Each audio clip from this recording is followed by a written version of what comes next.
My name's Nick Edison. I'm a young employee at Murphy Motors, a major car manufacturer. I have loved automobiles since I was a kid, and I joined this company by desperately acquiring knowledge. After that, I was recognized for my efforts, and thankfully, as a member of the development department, I was able to lead a full and hectic working life.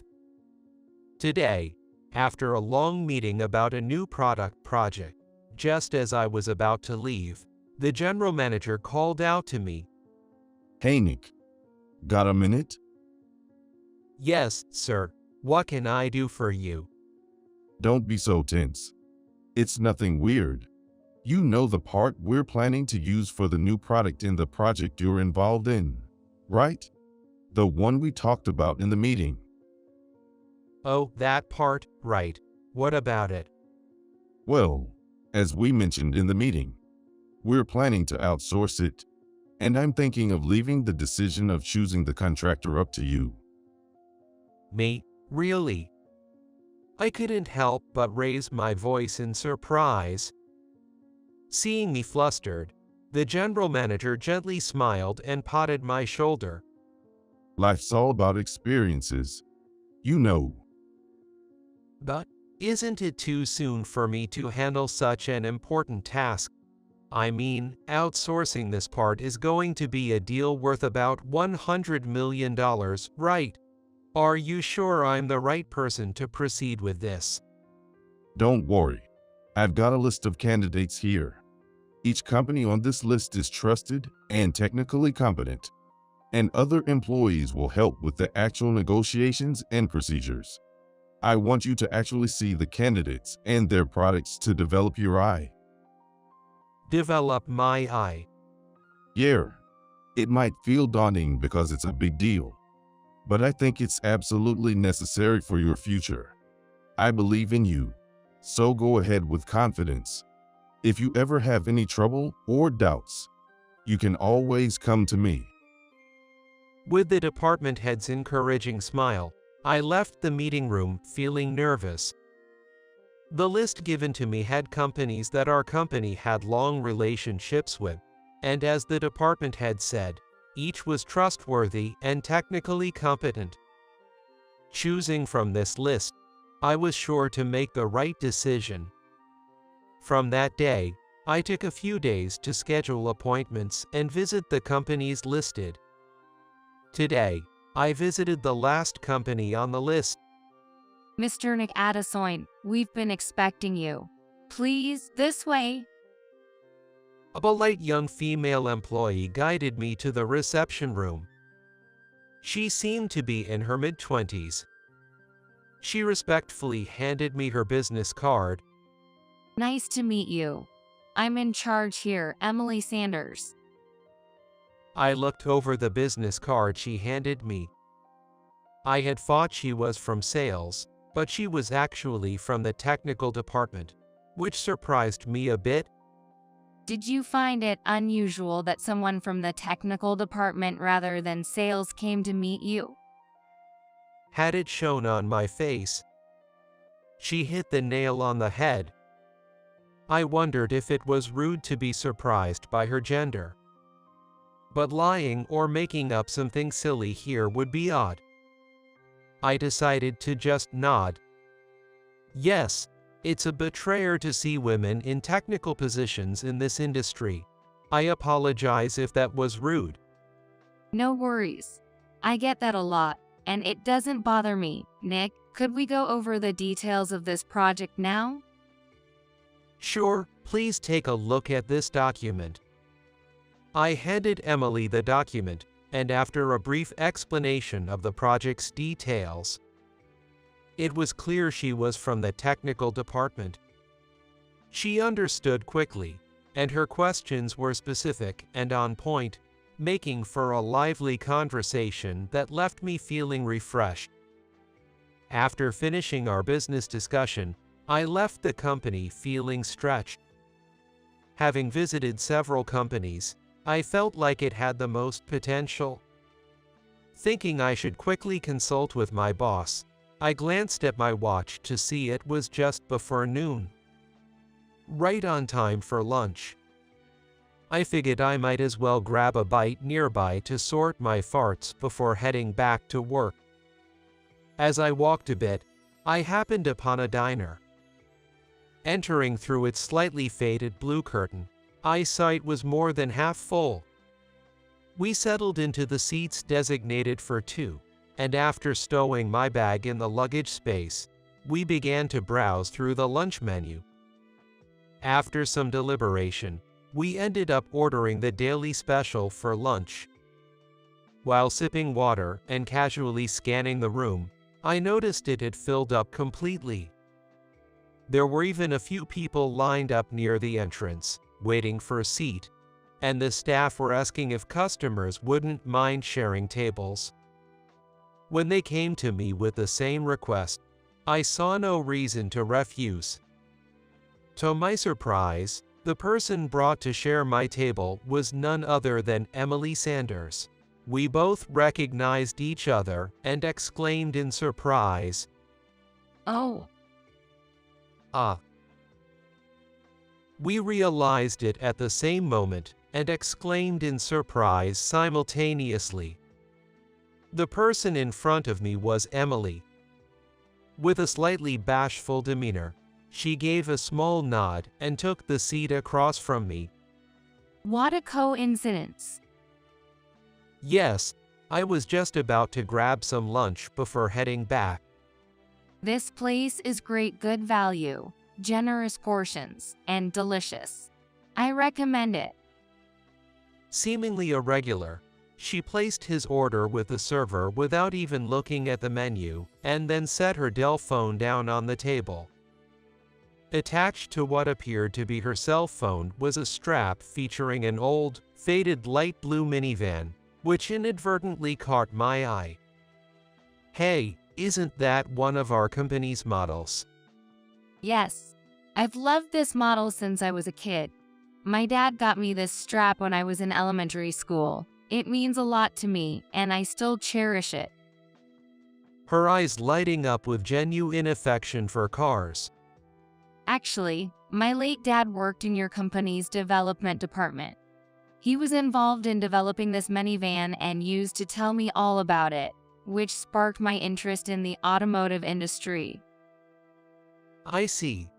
My dad was also part of that minivan project. Maybe they knew each other.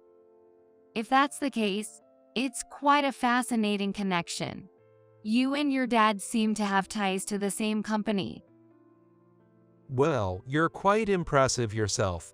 Honestly, isn't it tough being a woman in a technical role in this industry?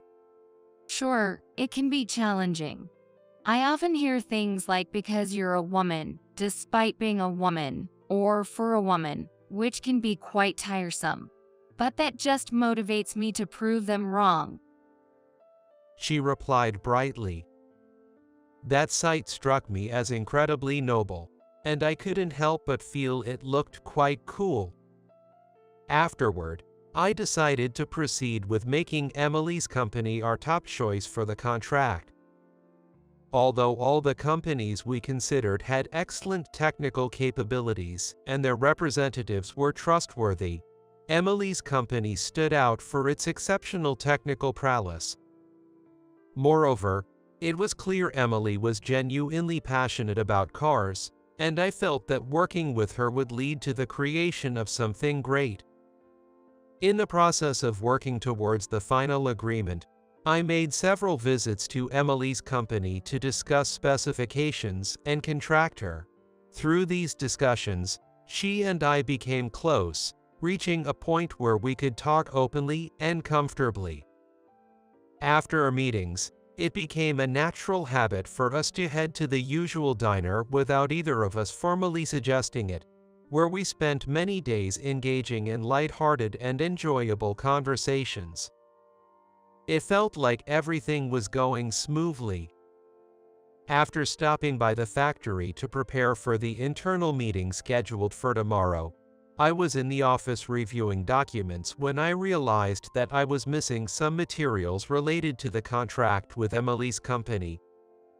I realized I had left some contract-related documents at Emily's company. It is clearly my mistake. Feeling somewhat apologetic, I arranged a meeting with Emily. When I mentioned it might take some time to prepare, so I hope you don't mind waiting, she graciously accepted, which was a relief to me. If I were to return to the headquarters first and then head over, it would be past Emily's company's regular working hours. Feeling it might be a bit rude, but considering I was only there to pick up documents, I decided to head to Emily's company still in my work clothes. Upon arrival, I learned that she was still preparing the documents. I was escorted to the usual reception room by a young female office worker, who seemed to be a new employee covering for Emily. Just as I was about to reach for the iced coffee she had served, something happened. Suddenly, a can from the side swiftly snatched away the coffee. Cold. Before I could even react, the coffee was spilled on me. I was completely baffled, unsure of what had just happened. Confused and looking up, I saw a middle-aged man holding the empty cup, looking down at me with a sneer.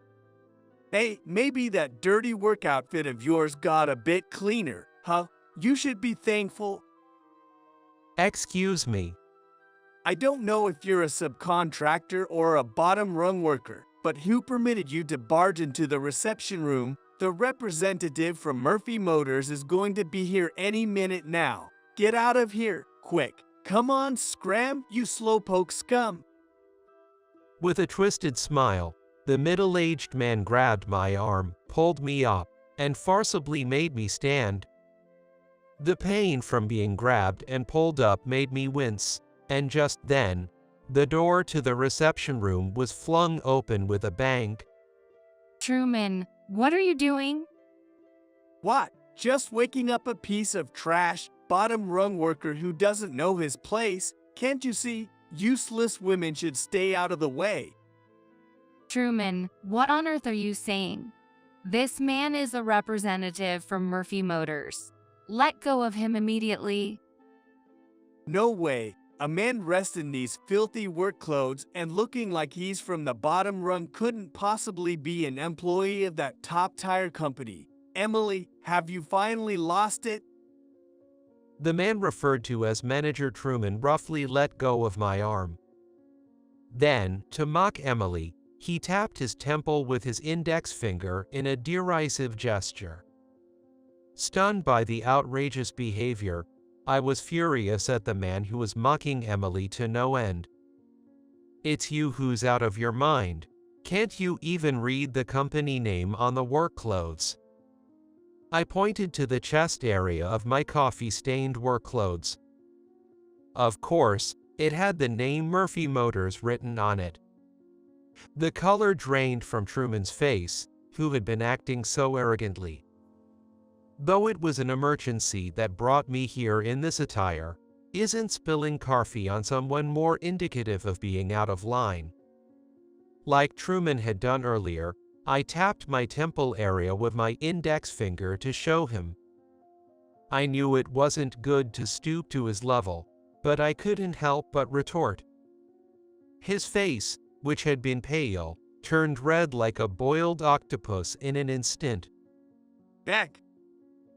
He seemed like he wanted to yell at me, but somehow managed to hold on to the last bit of his sanity. I looked coldly at Truman, whose face was twisted in frustration. Since you've told me to leave, I will. Goodbye. I left the reception room and made my way to the entrance. Unfortunately, the sky was overcast, and it continued to pour rain heavily. I hesitated to ride the bus in my coffee-stained clothes and didn't have an umbrella. Just as I was about to call a taxi with my cell phone, Nick. Someone called me out. I turned around in surprise to see Emily running towards me with an umbrella and documents in her arms. Breathless, she reached me and offered the umbrella, looking concerned. Nick, are you all right?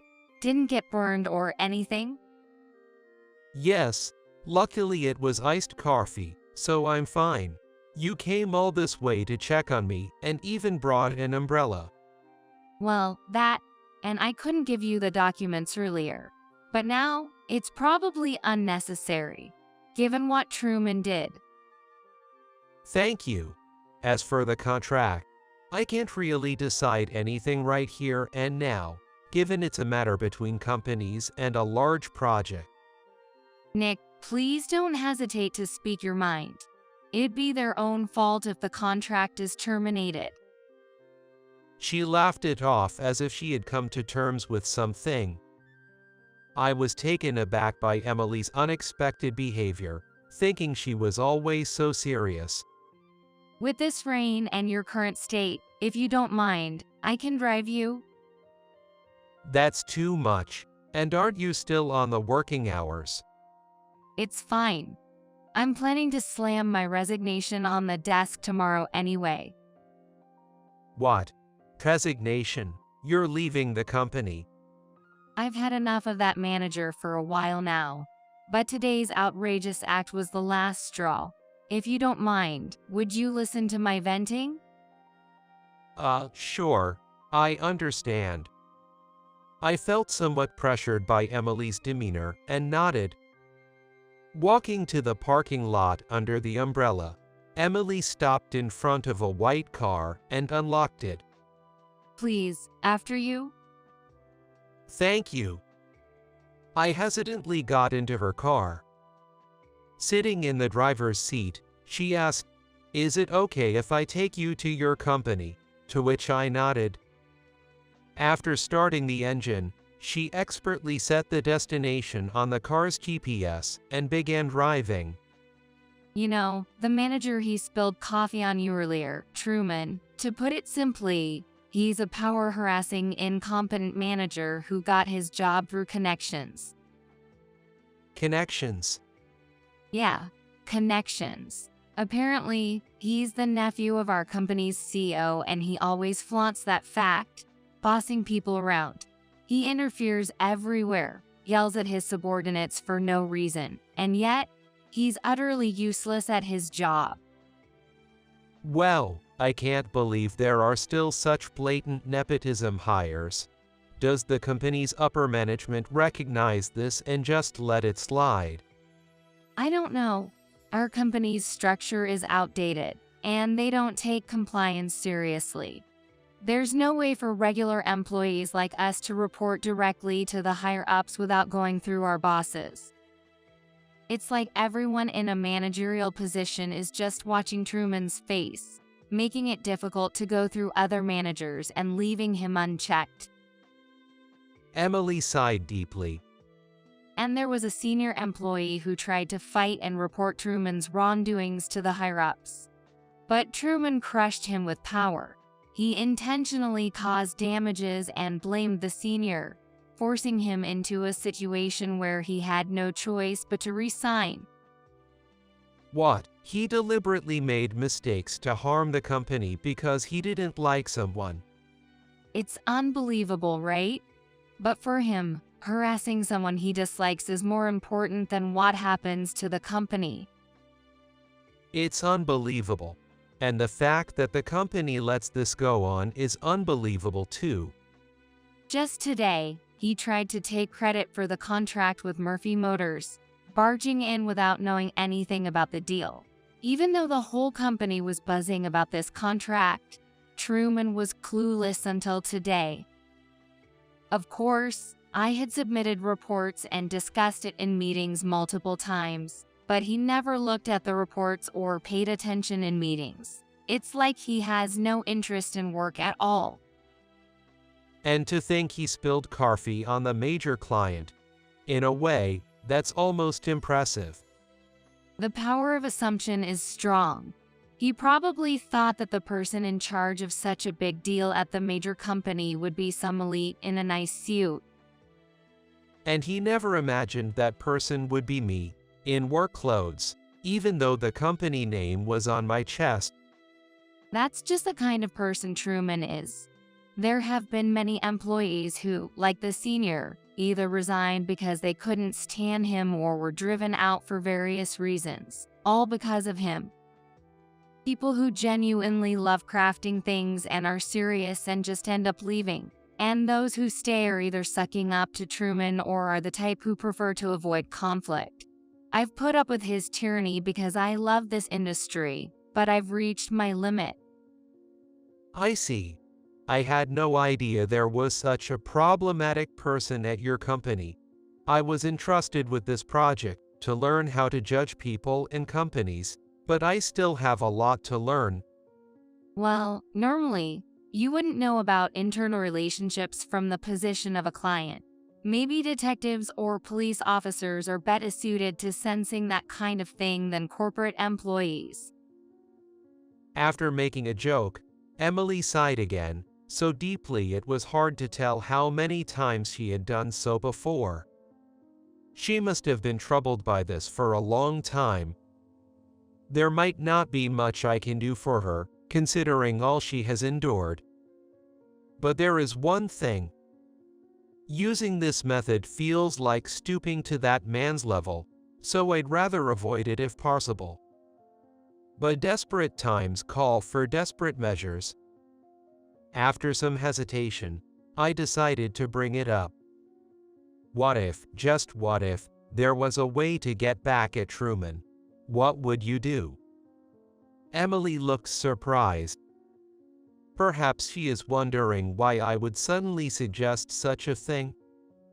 After thinking it over for a moment, she nodded. If there's a way, I'd want to take action. People like him will ruin the company. We can't let someone who destroys the environment for good craftsmanship go unchecked, not to mention wasting the efforts of seniors and colleagues who have fought before. But, Nick, what kind of method are we talking about? It's simple. Fight connections with connections. It's a bit childish, but they started it, so it's fair game, right? She looked puzzled, but I gave her an encouraging smile. After dropping me off at my company, I immediately headed to a certain place. Despite the surprised looks from my colleagues I passed by, seemingly taken aback by my attire and the unusual atmosphere, I didn't let it bother me and proceeded to knock on the door of a specific room. A few days later, I had Emily come to our company's conference room under the guise of a business meeting. As I knocked and opened the door to the conference room, I could feel Emily gasp in surprise behind me. What? President Murphy. The president of our company waited for her inside the room. Emily, being a car enthusiast, recognized the president. She was stunned, standing there as if frozen, at the unexpected presence. Hey, you must be Emily. My son always seems to be in your care. Is he your son? After expressing her surprise, Emily seemed to ponder for a moment. She was likely trying to recall if she knew someone with the surname Murphy.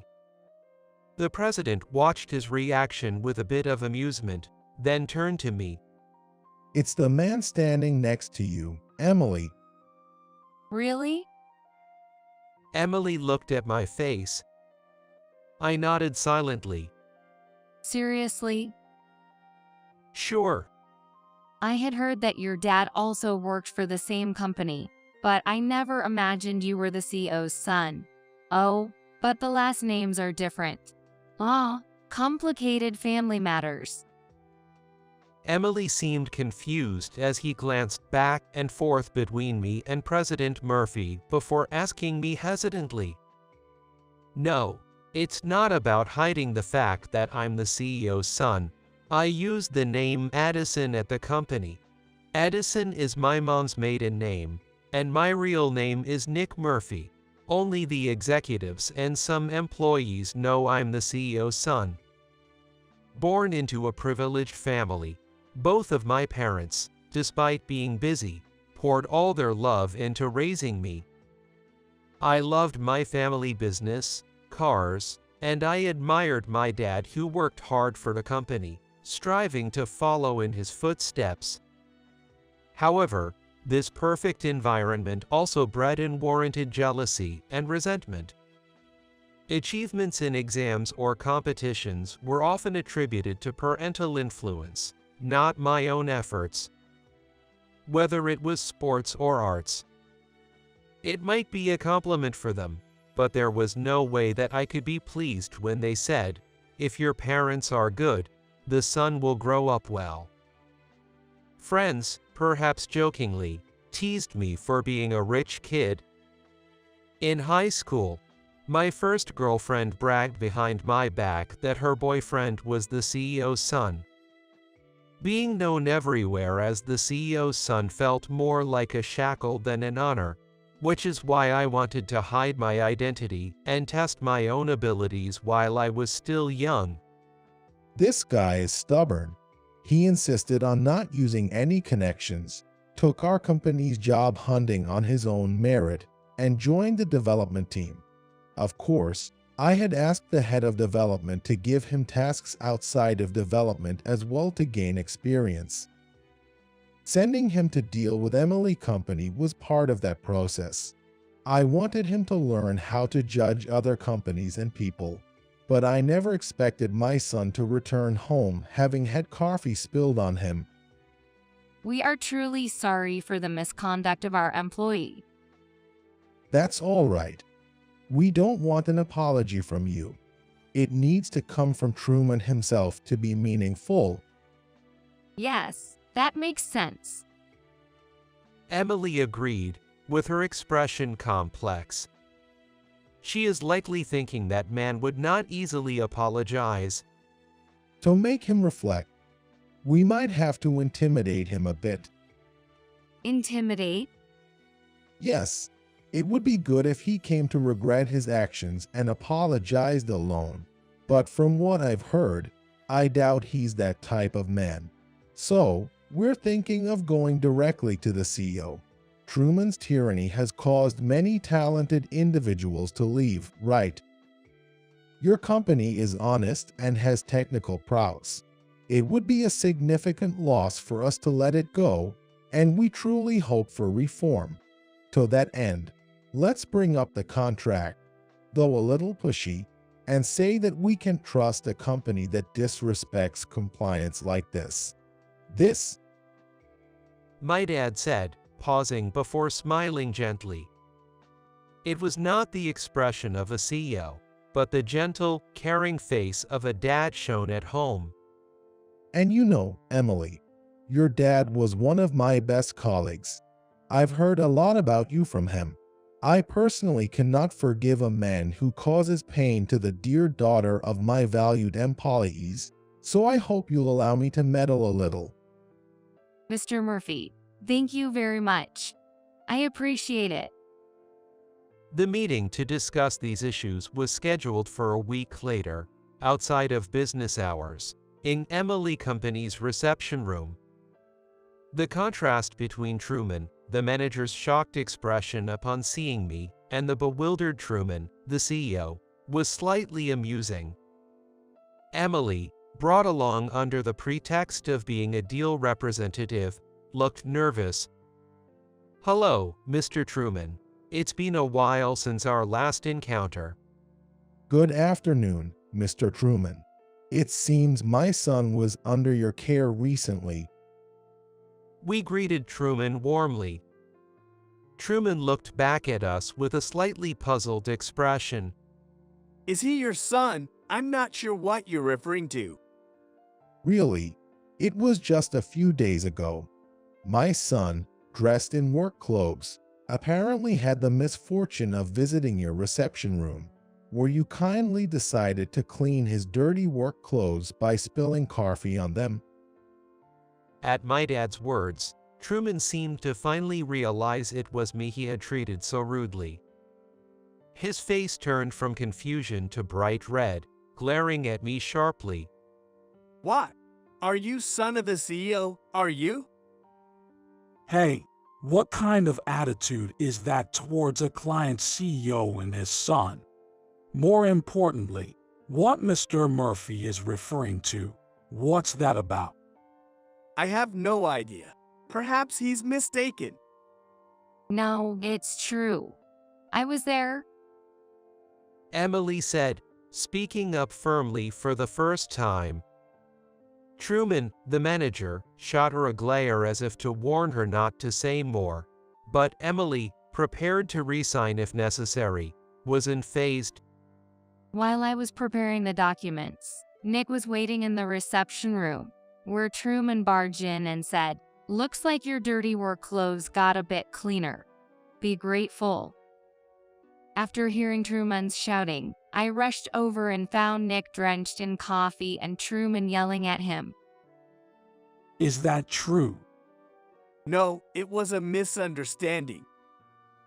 As she said, "You grabbed my arm, claiming this wasn't a place for subcontractors or bottom-tier workers like me.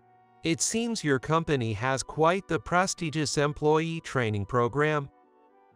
I interjected, forcing Truman into silence. The CEO's face drained of color. What have you done? You should apologize to him. I didn't realize he was a client. That's no excuse. The CEO demanded a deep apology from Truman. It seemed the CEO at least had a minimum level of decency.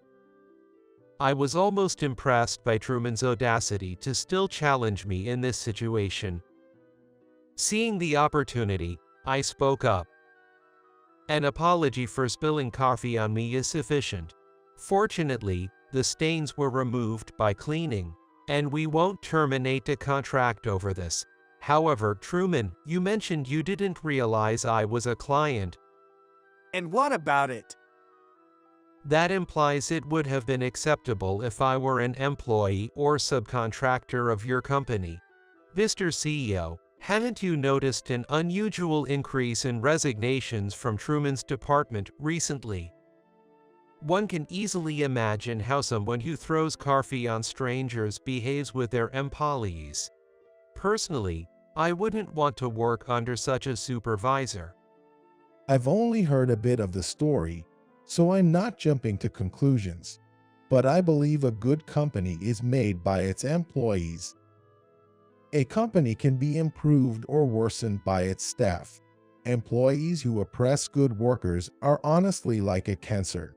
I strongly suggest conducting an investigation. You're right.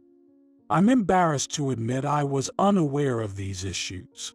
We will conduct an internal investigation, and if these allegations prove true, we will take strict action. What? Are you really going to believe what outsiders say? The company isn't a playground. What joy do you find in acting like a bully? You are behaving yourself at home until the investigation is complete. The CEO said with a sigh of exasperation. True to Truman's defense, the mere words of an outsider wouldn't constitute proof. Yet, ironically, the manager's behavior provided the strongest evidence. The investigation reached out not only to current employees, but also to those who had left the company. The results of the investigation were as expected. Half a year later, due to our busy schedules, we hadn't had the chance to meet up for a while, so today we had planned to have a meal together. Naturally, we chose that familiar diner. It seemed new menus had been added to the menu list since our last visit. As I was looking over the menu with interest, I heard someone call out, "Nick," and I looked up. "Emily, it's been a while. You look well." Do I? Yeah, maybe. I've been really enjoying my work lately. It's all thanks to you and your dad. "I'm glad to hear that. I was worried you might be overexerting yourself. By the way, what happened to Truman?" Since then, she and I have grown even closer, frequently exchanging personal messages through our private contacts. our relationship continues to be like that of comrades who share a love for cars and dedication to our work. Now we're closer than ever. We don't just talk about work and cars, we talk about hobbies and family. I enjoyed listening to her weekend and holiday stories. And now we converse in a more casual manner.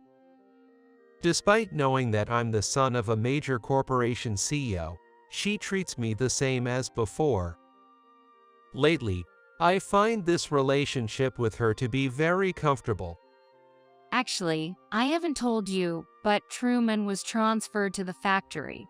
There was talk of firing him, but it was decided to keep him under surveillance instead, fearing he might cause trouble elsewhere. Is it safe to keep him around?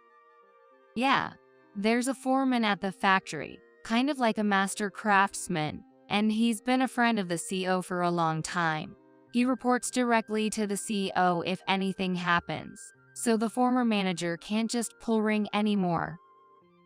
Because he's loud and strict, I bet he's genuinely intimidating. Truman, he only ever bullied those weaker than him.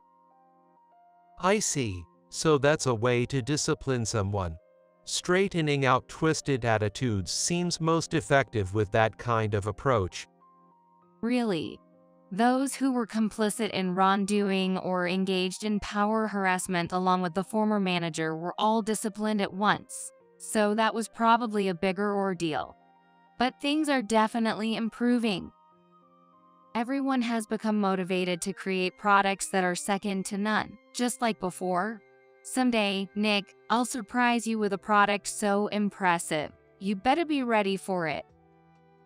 The sight of her slightly mischievous yet proud smile was somewhat dazzling and felt incredibly beautiful to me. Life is unpredictable. Just like Emily, who once contemplated resigning, is now laughing with eyes shining brightly. Just as the man who had caused so much trouble and acted selfishly received his due consequences. Life can change for the better or worse at any moment. That's why it's essential to make decisions and take action. I too should muster my courage. With determination, I reached into my bag and pulled out a pair of movie tickets. What's this? Just second and third-rate resumes, huh? No one from Harvard University, I see. A Harvard University graduate interviewer said while looking at the resumes of job seekers who had come to the interview venue. He continued, You know, I graduated from Harvard University. Get it? Unlike you guys, I'm top-notch. He was boasting about being a Harvard University graduate. It wasn't clear if it was necessary for this interview, but he kept posing questions that seemed as difficult as the entrance exams for Stanford University or Harvard University. The job seekers at the venue were so overwhelmed by the difficulty that they hung their heads, unable to answer. Amidst this, I was answering all the questions. The interviewers seemed to take a dislike to me and started making unreasonable comments. You're pretty cocky, huh? All right, solve this. If you can solve this, you're hired on the spot, and I'll give you $2 million. He was thinking it impossible, with a smug look on his face as he handed over a piece of paper. The printout contained a math question written by hand. Looking at the question on the printout, I murmured just one word. Math, huh? Well, I think it's impossible for someone with your caliber.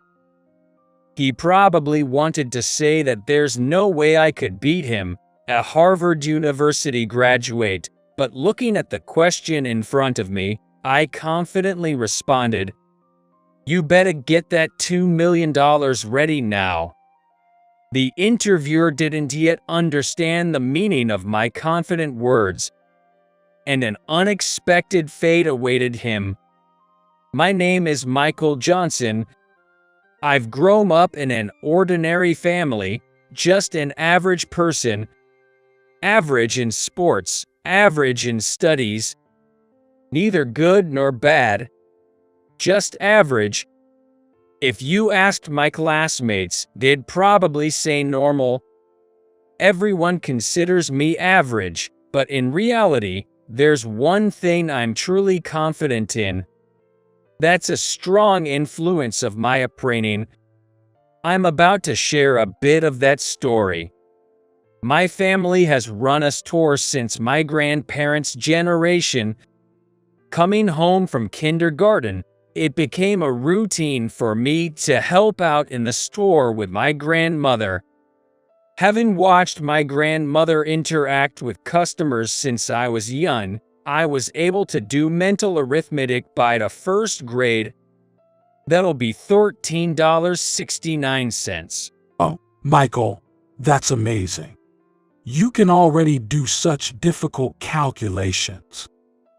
While saying that, a regular customer pulled out two $10 bills. I took the money with a proud look and gave him the change. Here's $6.31 change. You can even calculate the change. Wait, did you use a calculator just now? No, it's mental math. Hearing that, the regular customer looked surprised. That's impressive. Have you never used a calculator? No, I haven't. My grandparents' store didn't have a cash register because they did all the calculations with an abacus. There wasn't any modern system like you'd find in supermarkets or convenience stores. I learned how to use the abacus and do calculations from my grandmother. You've just started elementary school, right? Yeah, I just entered this year. Well, Michael, you're smart. Grandma, he's going to be promising in the future. My grandparents always praised me, their proud grandson. Initially, I did calculations with the abacus I was taught to use. However, after seeing my grandmother calculate without using an abacus, I wanted to try it myself and asked her to teach me the tricks. It made me happy to be praised, so I helped out in the store every day, and mental arithmetic became fun for me. Even though I said I had learned mental arithmetic at the first grade level, there were still mistakes. I messed up again. It's okay to make mistakes. Let's try it one more time. Even so, my grandparents encouraged me to practice mental arithmetic. They praised me when my answers were correct. Initially, I continued because I was happy to be praised, but gradually, I began to enjoy doing the calculations. The feeling of numbers fitting together in my mind like a puzzle, adding, subtracting, multiplying, and dividing. The fact that there was always an answer was fascinating, and I enjoyed it as if I were playing a game. Before I knew it, doing calculations had become my area of expertise. And it has now become the one thing I am truly confident in. Having an area of expertise in mental arithmetic made me start wondering about many other things. What's up? You've been staring at the sky for a while. Yeah, I was wondering why the sky changes color. You were thinking about something that difficult. My mom was incredibly surprised by my unexpected question. Once something piqued my interest, I wanted to know the answer. Like with calculations, I wanted a clear answer. So, whenever something caught my interest, I would always ask my parents, grandparents, and homeroom teacher. My parents and teachers were happy about my curiosity and gladly taught me. If they could answer right away, they did so on the spot, and if they didn't know, they went as far as to research to teach me. Understanding something I didn't know felt the same as solving a calculation, and I found it fun, becoming more and more engrossed. Collecting knowledge became my hobby, and I was always asking why and how. I was nicknamed Teach Me Kid by those around me, mimicked and teased. But my curiosity never stopped, and by the time I was in 3rd grade, it had powered up even more. As the trivia king, I was respected within the school. The reasons why the sky changes color, why the shape of the moon changes, why rainbows have 7 colors, how clouds are formed, the characteristics of dinosaurs, the ecology of bugs, plants, and flowers, the constellations of the seasons and the myths associated with them. I learned anything and everything that interested me. There was anyone else my age who knew as much about everything as I did. Entering middle school, new subjects sparked my curiosity again. I enjoyed acquiring new knowledge, and the trivia I had accumulated so far somewhat helped, making it feel like the world was expanding.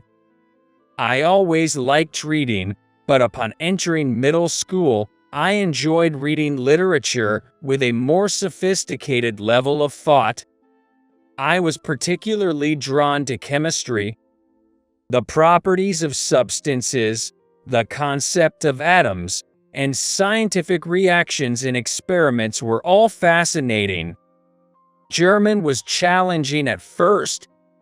However, once I started reading novels in German, I naturally became able to read and write. The different grammar from English sparked my interest again. Although I hadn't delved deep into it during elementary school, learning more about history was also fun. Looking back at history, I could see how America came to be operated under its current system. The background of America's economic development, its connections with other countries, and the global influence America has. Unable to contain my curiosity, I read history books beyond the textbooks to study. Having been skilled at mental arithmetic, I was instantly captivated by mathematics when I encountered it. Mathematics is truly simple. There's always an answer. Even if the answer can't be divided evenly, it means there is an answer that can't be divided evenly. In other words, it doesn't end ambiguously. Regarding proof problems, the beauty of proving correctness appealed to me. Until now, I found joy in arriving at answers, using formulas to do so. And I thought the process of arriving at those answers was beautiful. The more problems I solved, the more I got engrossed in finding out which formulas would lead to elegant proofs. During my fun middle school days, I continued to help out at my grandparents' store as always. With my quick and error-free mental arithmetic, my grandparents came to rely on me confidently to manage the store. Studying mathematics at school and practicing mental arithmetic at my grandparents' store. Thanks to this lifestyle, my calculation skills had surpassed the middle school level. In my freshman year of high school, the math teacher, who was in charge, had to be hospitalized for a year due to illness. The temporary math teacher who came was a man named Kevin Martin. He appeared older due to his prematurely white hair but was a young 23-year-old teacher. His passion for mathematics was unmistakably evident. Because he loved it, his teaching was not mechanical, making it very understandable and fun. High school classes, you have to use the formulas being taught to get the correct answers. Well, it's the most efficient way to solve problems. But I think it's also okay if you can find the answer taking a longer route.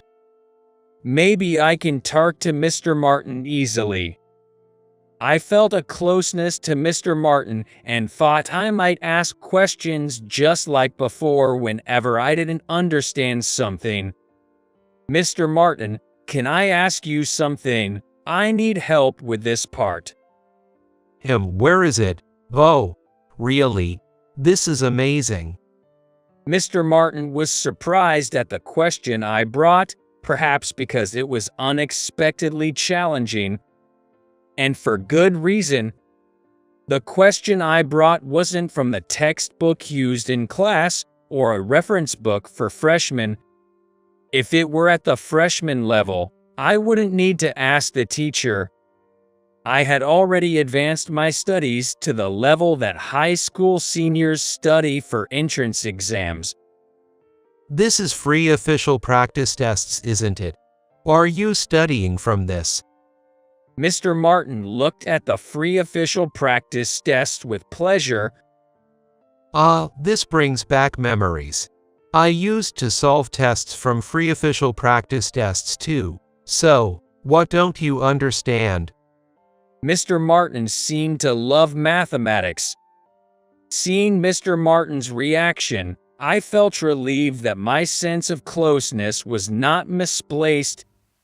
I became even more immersed in mathematics than before.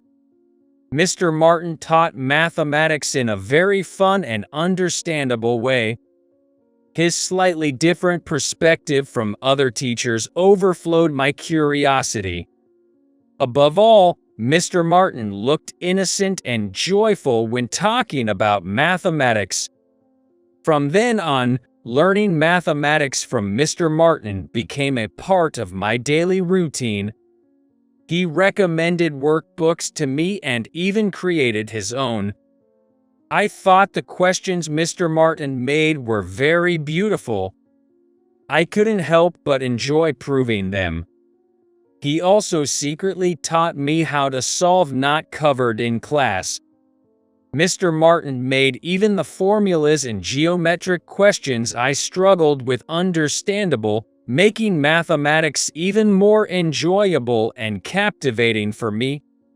One day, as usual, after school, I went to Mr. Martin, who seemed to be deep in thought. Hesitating to interrupt, I still spoke up. Mr. Martin, I have something I'd like to learn today too. Michael, right. All right, let's talk about mathematics today too. Mr. Martin always talked about mathematics with enthusiasm. Whether his counterpart was a high school student, he couldn't help but be happy and enjoy talking about mathematics. A pure love for the subject was evident. Spending time talking about mathematics with the teacher after school became indispensable for me, and Mr. Martin and I transcended the teacher-student relationship to become comrades who loved mathematics. You really love mathematics, don't you, Mr. Martin? That's the same for you, isn't it? Oh, yes. I have a favor to ask of you today. As he said so, Mr. Martin took out a piece of copy paper and began writing on it with practiced ease. When he finished writing, he handed it to me. Here, this is my request to you. I was surprised when I saw his request. What was written there was not a math question. Create an original math workbook by Michael Johnson and surpass the math teacher, Kevin Martin. What is this? I was so surprised at the unexpected request that I was speechless. Ignoring my reaction, the teacher continued, Michael, you've solved enough questions already. In terms of solving them, you're at the college level. That's why I want you to go beyond that. From being the solver, why not try becoming the creator of problems? I'm sure you'll find the world of mathematics expanding even more. Becoming the creator, the world expanding. Exactly. I can't let your talent go to waste. I want it to blossom. The world seen from the perspective of solving is different from that of creating. Of course, the world that becomes visible is different too. Mr. Martin was passionately explaining. I believe you, of all people, will surely discover the hidden fascinations of mathematics. Mr. Martin trusts me that much. I wanted to respond to his trust, and I also wanted to see the fascinations of mathematics that I hadn't seen yet. Thank you. I'll give it a try. All right. It won't be easy, but give it a go. I'm waiting for the questions you create, Michael. After returning home, I immediately started on the homework, but it was harder than I thought.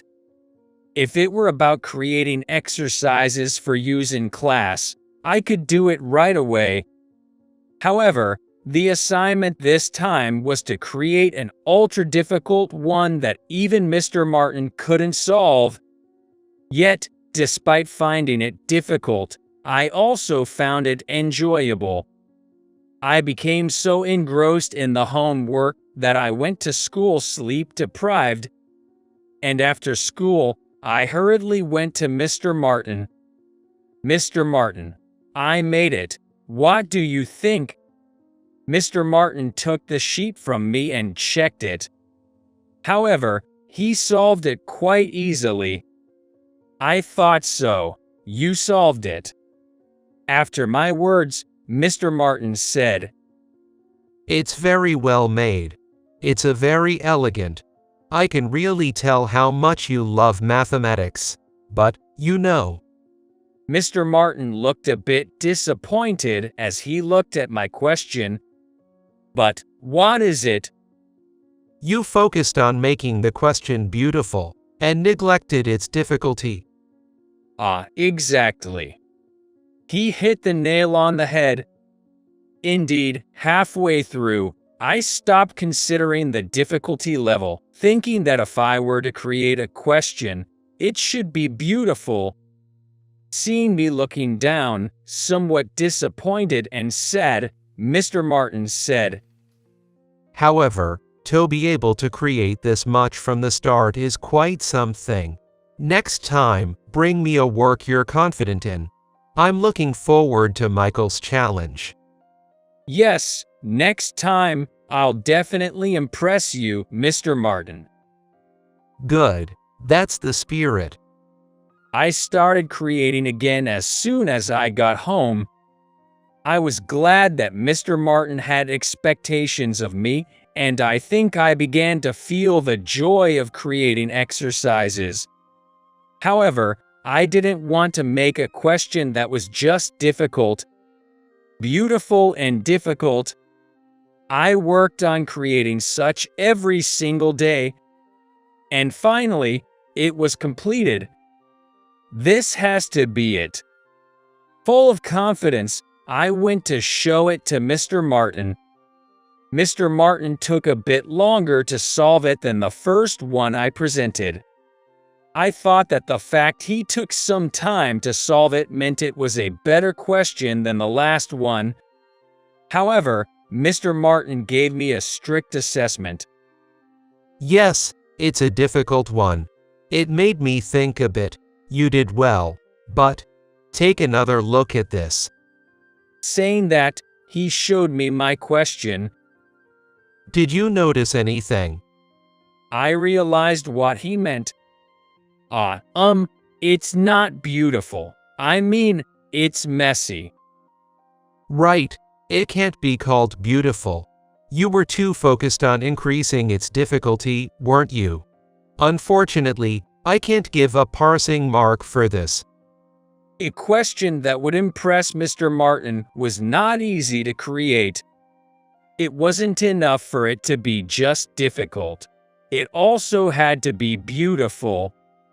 The quality of beauty and difficulty had to be maintained to create a question that was truly mine. I continued creating tirelessly, and before I knew it, 3 months had passed. Creating questions is this difficult, ho? I was experiencing what Mr. Martin meant by the perspective of creating. Surely, not just anyone could do this, but he believed I could. To live up to that belief, I couldn't give up. And on the 35th attempt, this is it. I created a math question that felt right. I confidently went to show it him. Mr. Martin, I did it. He silently took the question I confidently handed him and began to solve it. As usual, he was swiftly solving. I watched intently as his pen danced across the paper. Then suddenly, Mr. Martin's dancing pen stopped. Oh, Michael, this is incredible. Incredible. What is it? Ha ha ha, I'm stumped. I can't solve this. It's insolvable for me. You did it. Excellent job. He was not frustrated that he couldn't solve it. He was delighted by it. I managed to create that even the Mr. Martin couldn't solve. Realizing what had happened, I jumped for joy with him. Yes, mission cleared. This is fantastic. No matter from which angle you approach it, the solution doesn't reveal itself. It's difficult yet simple and beautiful. Is there really such a question? You've created something even better than I imagined. It's frustrating, but I'm even more pleased. Well done, Michael. It's all thanks to you, Mr. Martin. If you hadn't suggested it, I would never have thought to create a math question. Mr. Martin and I fist bumped in a victorious pose. At this moment, Mr. Martin and I truly transcended the teacher-student relationship, becoming comrades who loved mathematics. The time and experiences shared with him gave me even more confidence. That much was certain. During the summer break of my freshman year in high school, Mr. Martin called me. Mr. Martin, what's up? Sorry to bother you. I wanted to tell you as soon as possible. He began with a slightly sad look.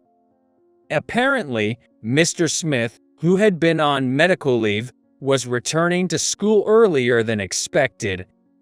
As a result, Mr. Martin would not be returning to school for the second term.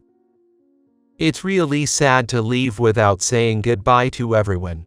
At least I wanted to tell you personally.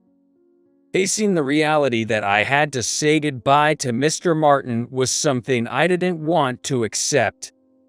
But it was already a decided matter. There was nothing I could do. I had no choice but to accept it.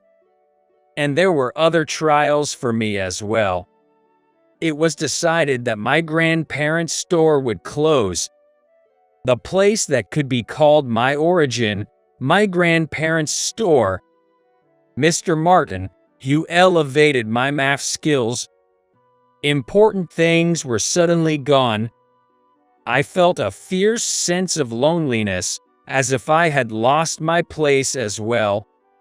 But right after that, there was no time to feel lonely. First, both my grandparents began showing symptoms of dementia. With both of them affected, caring for them at home became difficult for our family. Reluctantly, we had to admit my grandparents into a nursing home. After settling my grandparents into the facility and finally catching a breath, my father collapsed. He had a pre-existing condition, and his health wasn't great. but it worsened due to the stress of caring for my grandparents. He was admitted to the hospital unconscious. 6 months later, my father passed away. Left behind were just my mother and me. We couldn't sustain our lives as they were. We sold the building and land we used as our home and store. With that money, we rented a cheap apartment and decided to live there, just the two of us. Given our current financial situation, going to university seemed difficult. I decided to get a job instead of pursuing higher education. Mom, I'll work after I graduate. What are you talking about? I've saved enough for your expenses for university. Don't worry and go to college. My mother said, handing me a bank book in my name. You've always said you wanted to go to university. You worked hard studying for it, right? Thank you, Mom. At least I'll go to a local public university. I'll also do part-time jobs to contribute to our living expenses. From then on, I devoted myself to studying for entrance exams and working part-time jobs. I didn't want to put all the burden on my mother. I worked hard to keep my grades up so I could receive scholarships for university, ensuring that, even if we couldn't afford luxuries, we could have a happy life, supporting each other. Seeing my mother smiling in front of me, I seriously wondered if I should start working immediately, but I couldn't ignore her wish for me to go to university. In the end, I decided to attend the nearest local university from our home. Once I entered university, honestly, all I remember is studying and working part-time. I managed to complete all my credits in 3 years, dedicating the rest of my time to job hunting. This year, as a senior, everyone around me is also putting their full effort into job hunting. I, too, poured my energy into it without falling behind. I checked every company briefing and online session, actively participating. Honestly, I wasn't in a position to choose companies, but I had my non-negotiable conditions. I wanted to ease my mother's burden as much as possible, considering how much she had shouldered for me. I also planned to take on the responsibility for my grandparents' facility fees. I carefully checked not only the salary conditions but also the benefits and made my selections. I positively applied to the companies I had picked out. After applying to about 10 companies, I received an invitation for an interview from one. It's an hour by train from home. Remote work was an option if desired. It's a newly established IT company, but it offers internships. Thinking it was a pretty good offer, I decided to go for the interview anyway. Well, Mom, I'm off to the interview. Okay, take care. Bye now. I psyched myself up one last time while looking in the hallway mirror. Let's do this. I didn't intend to be nervous, but the unfamiliar dress suit and leather shoes seemed to heighten my anxiety. Looking back, I saw my mother sending me off with a gentle smile. My mother's smile eased my nerves a bit, and at the same time boosted my morale. Upon arriving at the interview venue, I saw a line of job-seeking peers at the reception. I joined the queue, completed the registration, and was then guided to the waiting area. About 10 minutes later, my name was called, and I headed to the room where the interview would be conducted. Entering the interview room, I introduced myself with my university and name. Although I thought I was accustomed to interviews from my part-time job experiences, I froze for a moment in the unfamiliar, tense atmosphere of the room.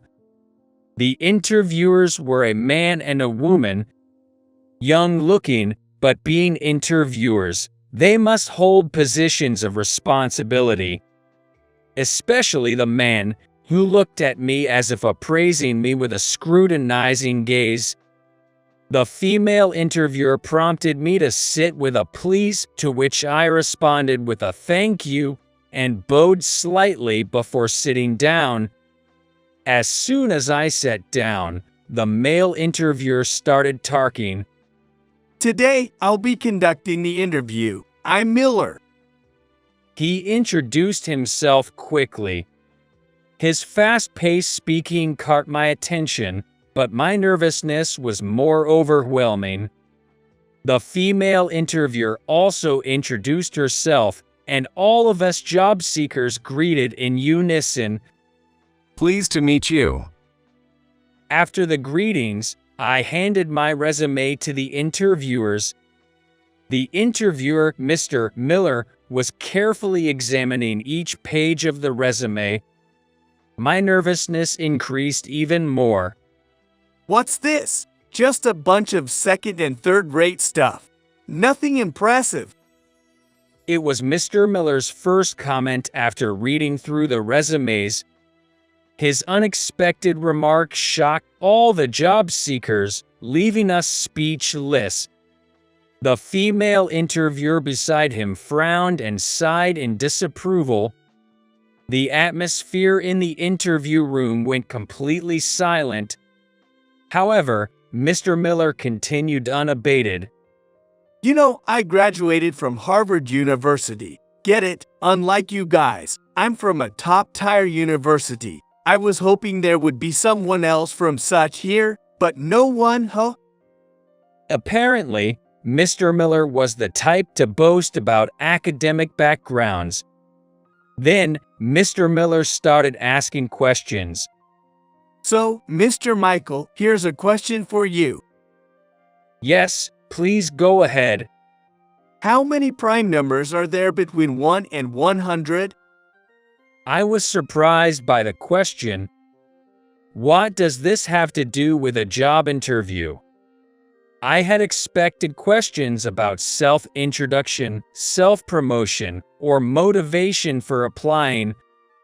Huh? Can't answer. I guess that's to be expected from a second-tier university student. Mr. Miller seemed to think I couldn't answer because I was silent. 2, 3, 5, 7, 11, 13, 17, 19, 23, 29, 31, 37, 41, 43, 47, 53, 59, 61, 67, 71, 73, 79, 83, 89, 97. There are 25 in total. I guess you could answer that after all. Mr. Miller, seemingly eager to maintain his superiority, threw another question at me.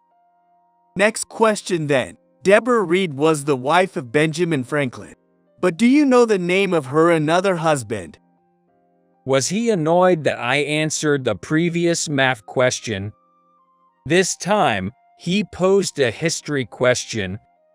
But for me, known as the Trivia King, it was an easy one. It's John Rogers. Mr. Miller clearly showed his frustration on his face. Yet, the questions didn't stop. He kept throwing questions at me that one wouldn't know just from attending classes, but I kept answering them correctly one after another. Mr. Miller seemed unable to contain his frustration any longer, his face turning red. This is just... He mumbled to himself while starting to write something on a notebook. Then, tearing a piece from the notebook, he said, "Solve this. There's no way you can, though." With an irritated tone and a flushed face, he handed me the torn piece of paper. He must have been quite annoyed. It took me a while to read the hastily scribbled question, but when I finally did, I was taken aback. Is this, maybe? Seeing my puzzled look, Mr. Miller smugly said, What's the matter? Can't solve it? Well, that's expected. No way you can, coming from a second-tier university. Mr. Miller, pleased with himself for getting the upper hand, continued, If you solve this, you're hired on the spot. I'll even prepare a $2 million signing bonus for you. Mr. Miller must have thought it was impossible for me to solve. That at my university level, it was absolutely out of question. He must have been certain of it.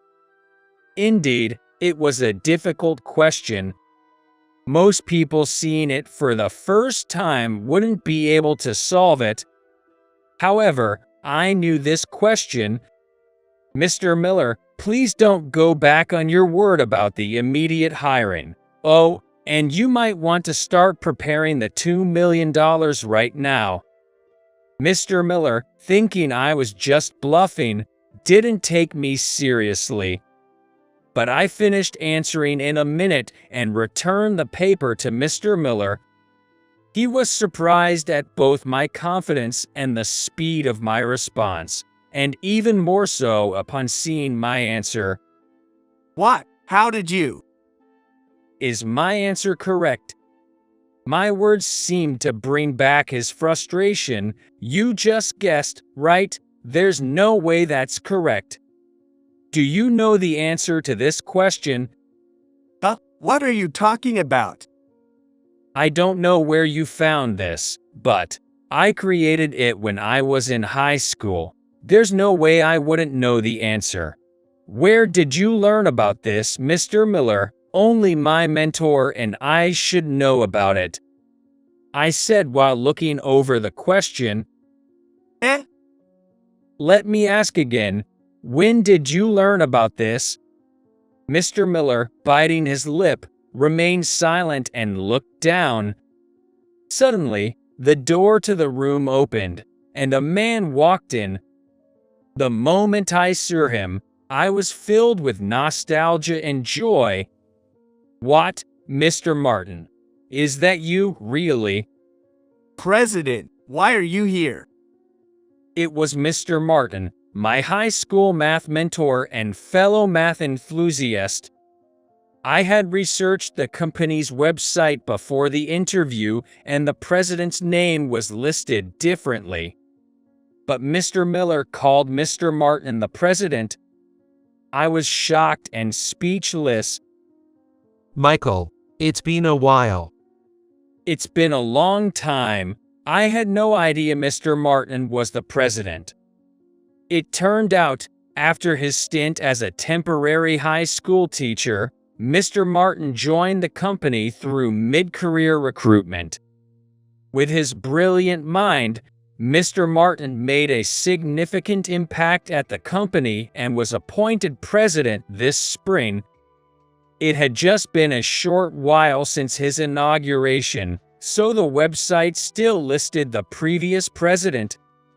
That made sense. So that's why Mr. Miller knew about that math problem. By the way, Mr. Miller, I wanted to ask, was it necessary for our company's interview to include math and history trivia? Number that is. I don't recall writing anything like that in the interview manual I created. Can you explain why you decided to ignore the manual? Well, I thought it would be a good way to gauge if someone is truly talented. I see. That's commendable, your enthusiasm as an interviewer. Thank you. However, excellence isn't determined by academic background alone. Talented individuals exist regardless of their education, like Mr. Michael here. After a pause, President Martin continued. Even if someone graduated from a prestigious university, judging abilities solely based on academic background doesn't make them excellent. You understand, Mr. Miller? Mr. Miller was left speechless by President Martin's words. He was hanging his head in silence. Sorry to interrupt the interview. Let me take a look at everyone's resumes. With that, the president reviewed all the job seekers' resumes. Everyone has impressive backgrounds. All of you here are passed for the first round. I can't promise a signing bonus, but I'd like you to take the second round as well. A few days later, I passed the first round. I received a notification for the second round. Although I was a bit puzzled by the presence of people like Mr. Miller, thinking that President Martin was in charge gave me confidence that it would be a fulfilling place to work. I smoothly advanced through the second and third rounds, finally reaching the day of the final exam, a meeting with the president. The president was Mr. Martin. I was nervous, but our conversation ended up revolving around mathematics, just like old times. Was this all right? I wondered, but soon after, I received a notification of my successful application.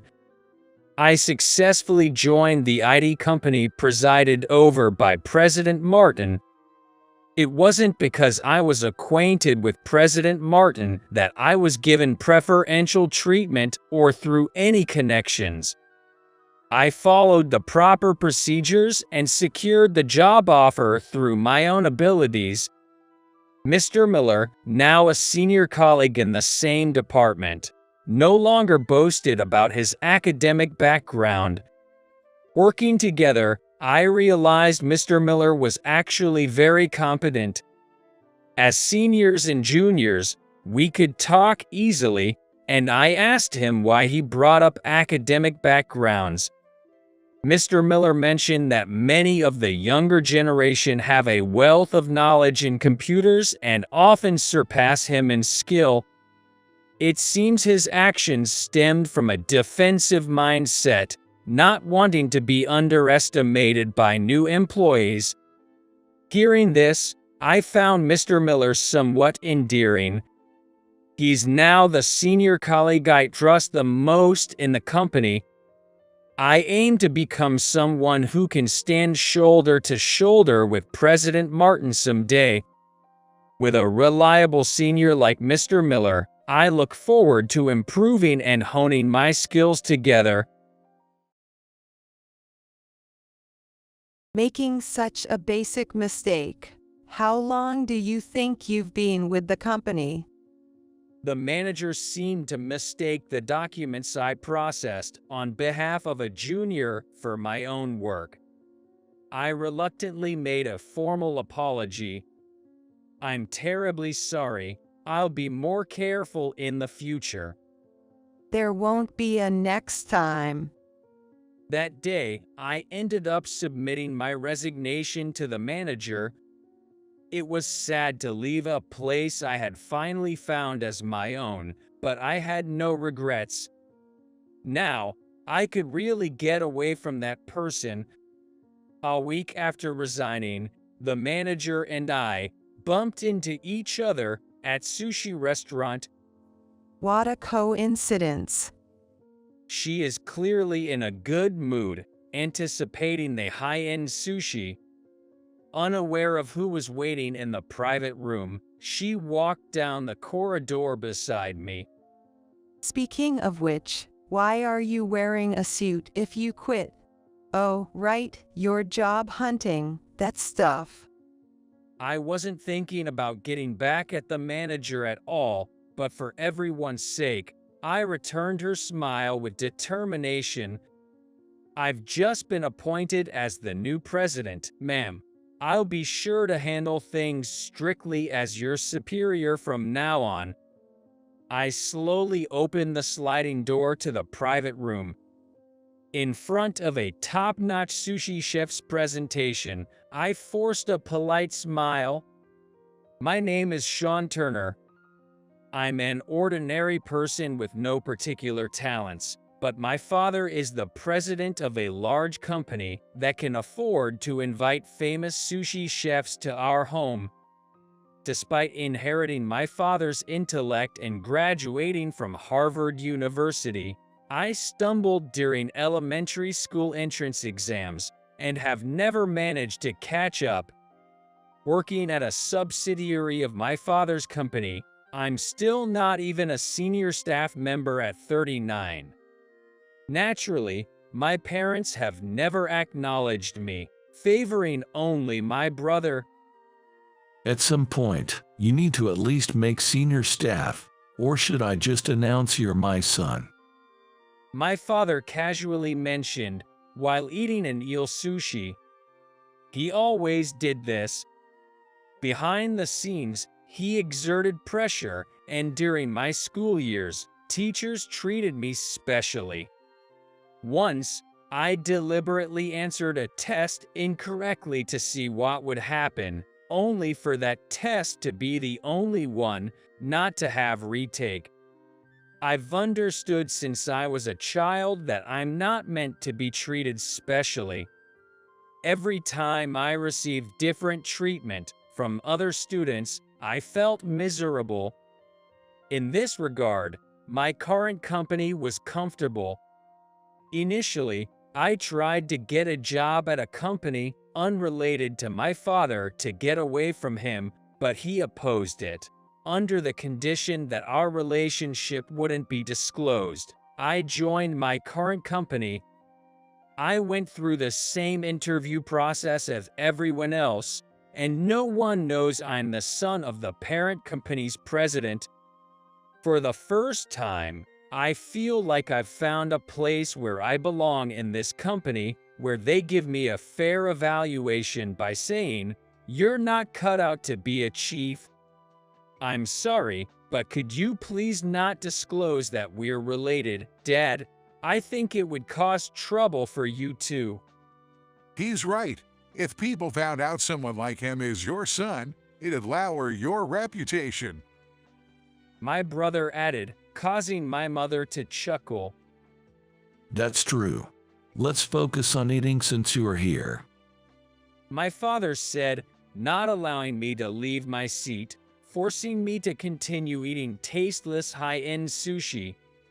I'll be taking over as the head of this sales department, starting today. My name is Diana Johnson. With me here, I assure you we can turn the performance around. Just make sure to follow my instructions.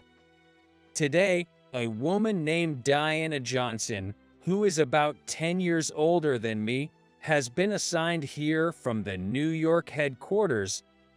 Our company, primarily a supermarket, wholesales machinery for processing meat and other foods.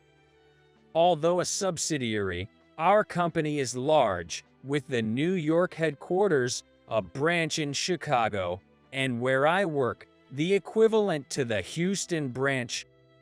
Recently, our branch's performance has been declining, so we were informed that a competent person would be sent from headquarters.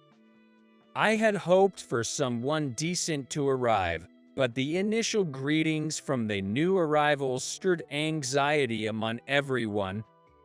And it wasn't just Diana who had been assigned. I'm Merica Glover, and like Diana, I'll be serving as the section chief in the sales department, starting today. Please look forward to working with me. Standing next to Diana, she appeared considerably younger than me. Her greeting was standard, but her facial muscles barely moved.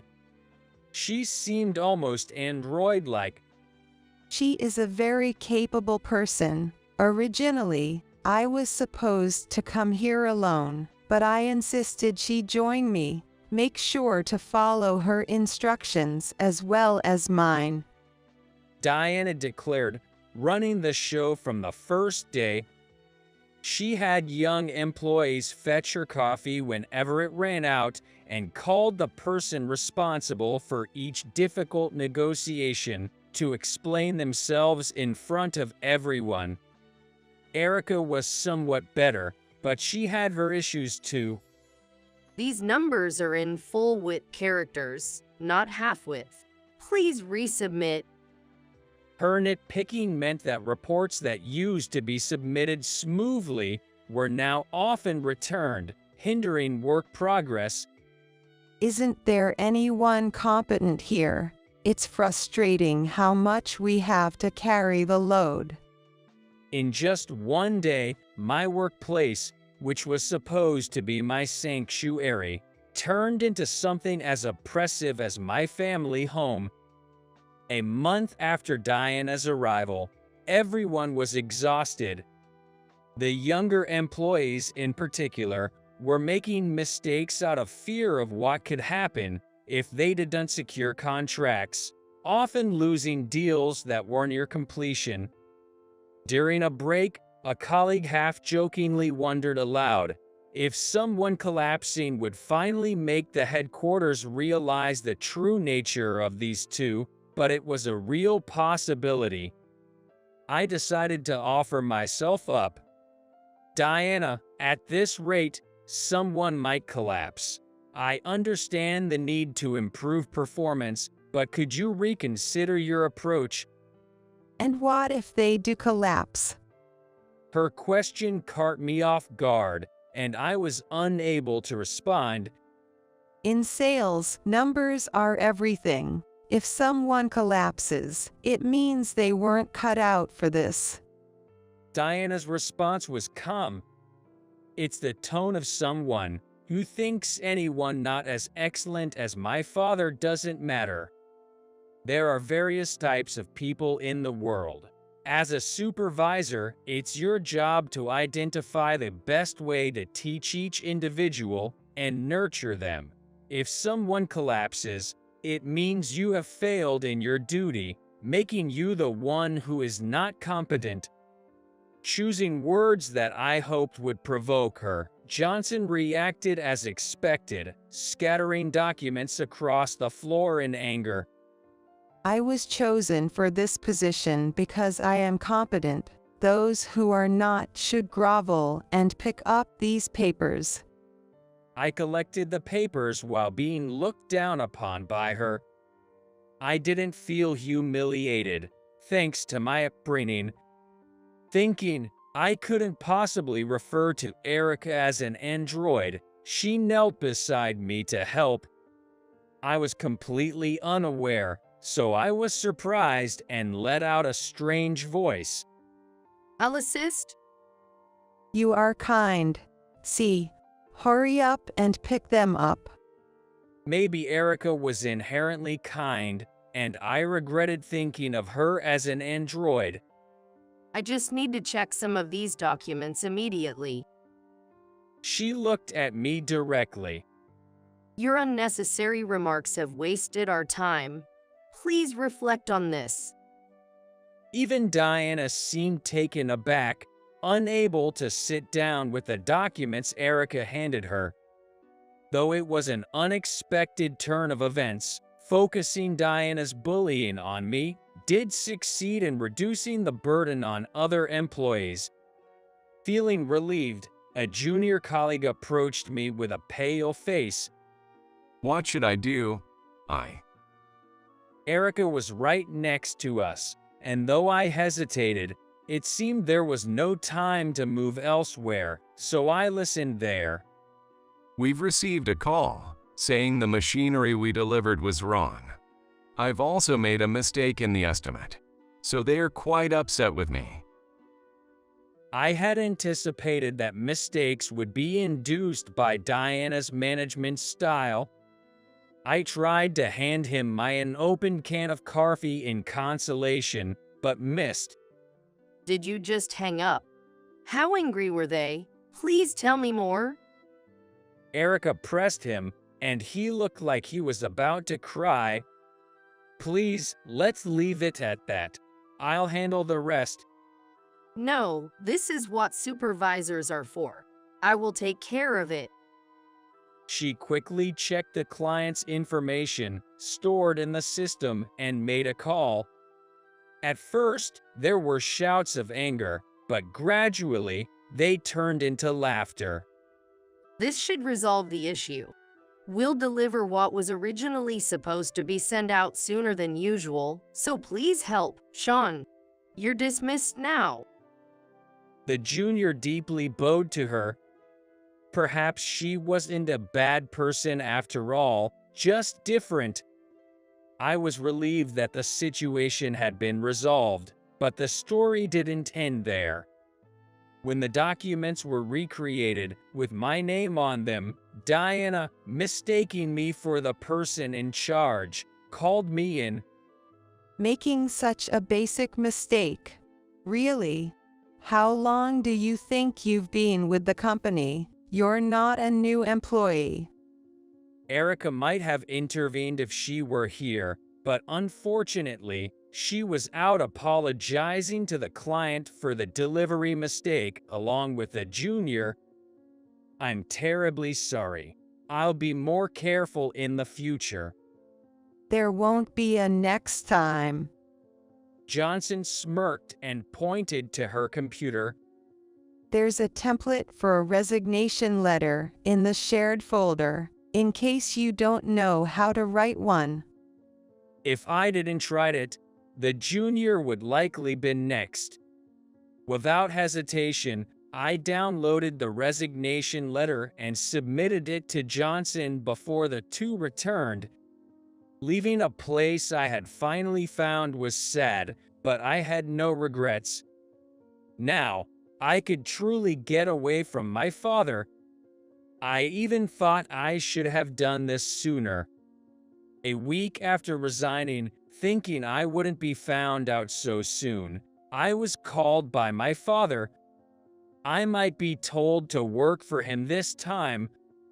With a heavy heart, I headed to the sushi restaurant run by the chef who had visited our house the other day. In the private room I was led to, there were my father and, surprisingly, Erica. "Why are you here?" Upon revealing her true identity, I was astonished. That's the situation. I'm counting on you. Despite not being the type of conversation to have while eating, my father didn't stop eating his sushi. You should start eating too, Sean. The nicey one will be here soon. Can I go to the bathroom now? Go ahead. Thinking it was going to be a long conversation, I almost bumped into a woman on my way back from the bathroom. Sorry. No, my apologies. Oh, you must be Sean. It was Diana. What a coincidence. I'm here to have a meal with Erica today. Unaware of everything, Diana was in a good mood, looking forward to enjoying high-end sushi. Do you always go to places like this with Erica? Now that you mention it, it's our first time at a sushi place. More importantly, are you okay? Can you afford it? This place is quite expensive. The chef at the counter looked at us curiously. What is this woman talking about? Seemed to be written all over his face. Thank you for your concern. My father will be covering the bill, so it's all good. I couldn't bear the thought of having my dad treat me to sushi at this age. Being able to dish out such backhanded comments so effortlessly was impressive in a way. It really was going to be a long day. May I go say hello to Erica? Sure, she's in the furthest private room. I'll show you inside. It's supposed to be a room reserved for special guests only. Why wasn't Diana curious about how Erica managed to make a reservation? Walking down the corridor with Diana, who had no idea who was waiting in the private room, I smiled despite myself. By the way, why are you wearing a suit if you've quit your job? Oh, right, your job hunting must be tough. I hadn't thought about getting back at her, but for everyone's sake, I faced her with a winning smile. I've just been appointed as the new president, Diana. I've been under your care as a subordinate, but from now on, I'll be dealing with you strictly as your superior. As we talked, I slowly opened the sliding door to the private room. Wow, what are you talking about? Have you become so unable to find a job that you've started living in a fantasy? It's not a delusion.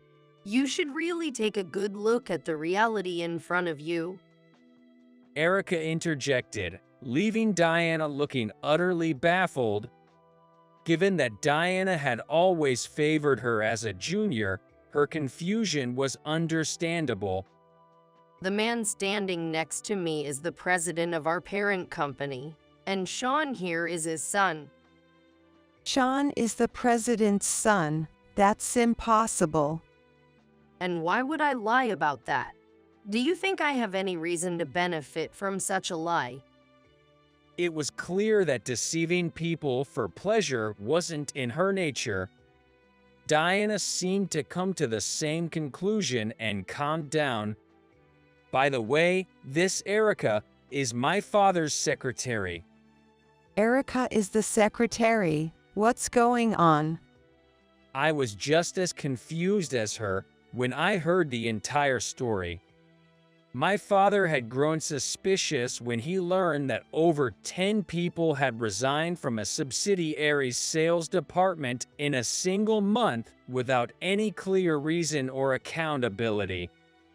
Especially since Diana hadn't been demoted or transferred despite the rumors reaching even the president of the parent company. To prevent any future trouble, he sent Erica to investigate. Being seconded from the parent company to a subsidiary, and then being assigned to Houston branch. Did I do something wrong? Erica, it turns out, was an excellent secretary, so much so that my father felt indebted to her. Finally, my father spoke up. To think that you were dating the president of that company and had everything swept under the rug. In today's world, your treatment of your subordinates could easily become a scandalous article. It wouldn't be strange for it to affect our parent company. I was just trying to educate my subordinates for their own good. The idea of her claiming to educate anyone was unacceptable to me. Education, what you did was discard anyone who couldn't achieve the outcomes you envisioned. Don't ever use the word education again. Well, you and your boyfriend will be demoted, so it's unlikely you'll have subordinates to manage anyway.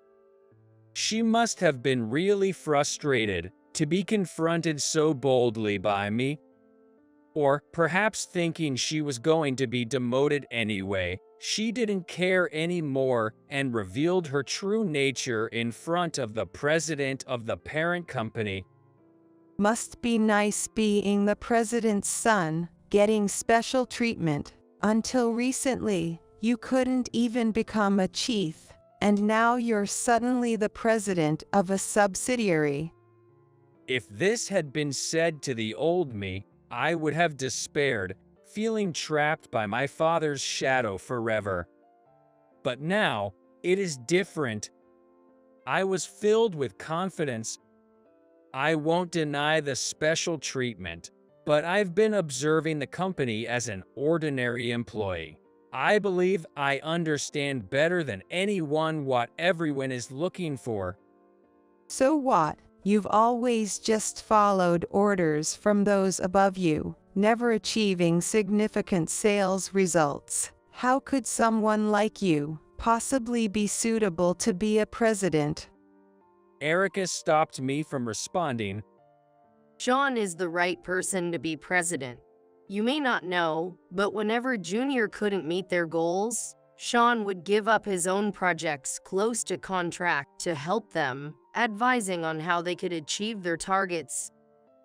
Since he was giving away his projects, it's natural his own performance would appear lower. Plus, having observed his work, his processing speed is exceptionally fast. She explained to Diana, just as she had to me. Sean has always underestimated his abilities, leading to his talents not being fully recognized. In reality, he is very capable. She had made the same case to my father when reporting on Diana. It led him to reconsider his view of me as inferior to my accomplished elder brother. As a result, I was appointed the new president. The notion of being president seemed impossible at first, but being praised by Erica, who I knew wouldn't just flatter me, made it feel within reach. Diana, there's something else we need to discuss. What now? Diana looked at Erica with a mix of pity and disbelief. Houston branch's performance hasn't actually been declining. A major supermarket client went bankrupt, reducing revenue, but the number of new contracts has actually increased from last year. Then why was I sent to Houston? As she spoke, she seemed to realize the truth. She began to make a call, likely to her boyfriend. Your boyfriend abandoned you. He sensed the parent company's investigation and got rid of you under the pretext of fixing the Tokyo headquarters sales department. There was no response on the phone. Diana had been utterly discarded. You said you've been too busy to contact him since arriving in Houston. You should have realized something was wrong then. Diana, her face turning pale, stormed out of the restaurant. There's a showdown waiting at the Tokyo headquarters, but that's none of my concern now. I gulped down my now cold tea in one go. The environment has changed so dramatically in the past few hours that my brain can't keep up. Then, my father adds another shock. Sean, I'm sorry for not really seeing you until now. He left without waiting for my response. Being acknowledged by my father is a first in my memory. Already at my limit, I couldn't hold back any longer. Tears start flowing one after another. Let's take it a little easy. Thinking she's offering to stay until I stop crying, I say thank you only to be met with a puzzled look. The president left quite a bit of money, and since we both have been troubled by that man, let's recuperate some of it. Watching her order the most expensive items as if to make a point, my tears stopped, and I found myself laughing before I knew it. Later, the board and I decided to dismiss the president. Diana ended up working as a regular employee at Houston branch. My well-educated juniors in the sales department are reportedly taking good care of her education, whether it's from the humiliation or the shock of being abandoned by her boyfriend. I heard she's become a shadow of her former beautiful self. It's been about a month since Diana was demoted. Upon hearing Erica's words, I truly realized how quickly time flies. I became president shortly thereafter. To help with my likely anxieties, my father made her my secretary. I always knew she was capable in the sales department, but her skills as a secretary are exceptionally high, preparing things in advance and greatly assisting me. Yeah, it's already been a month. She seemed unable to hide her irritation at my heartfelt muttering. I didn't mean to get nostalgic about the president. I was thinking we should check if Johnson hasn't caused any problems lately. Oh, right. When would be a good time? Let's do it next Tuesday. Next Tuesday is my brother's birthday. I hold back a retort, knowing it would come back to me tenfold. My brother liked Erica and had been quite forward with her. When she was appointed as my secretary, his frustrated expression was a bit of revenge for me. As she and I spent time together, our relationship evolved. I had thought she never showed her emotions, but as we grew closer, she began to share more of her expressive side. During the challenging times right after I became president, she supported me, and before I knew it, I had fallen for her. Realizing I had fallen for the same person, as my brother made me laugh, I offer Erica a box of chocolates from a shop I like. What's this all of a sudden? You didn't do something wrong, did you? She takes the bag of chocolates warily but with care. Her caution is warranted. Turns out I ended up like my brother. I'm giving this to you with that in mind, so if it bothers you, just say so. We can go back to just being president and secretary. It's not a bother, she replied, placing the bag gently on her desk. Make sure to check the documents and then summarize them in a report. What is this? After working for decades, can you even do a simple document check? Really?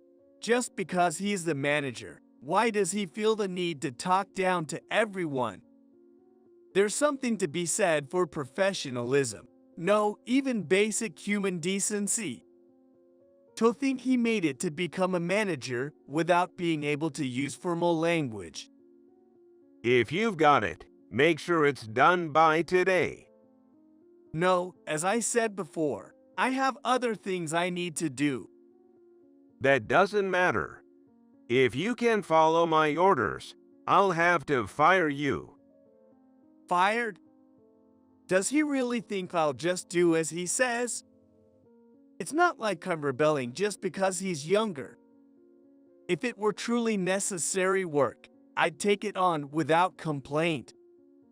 But the documents he handed me were from the back shelf. And they're from 5 years ago. Why summarize documents for a company we've already ceased dealing with? It was a waste of time, and I had no intention of playing along with this farce. Hey, did you get those documents summarized? You promised to submit them yesterday. Why haven't I seen them yet? Do you need to be told to do everything? I haven't done anything with the documents. As I said yesterday, I have no intention of wasting my time. So you're saying you can follow the orders of your manager? If you're going to wield your power as the manager like that, then please do the job of a manager properly.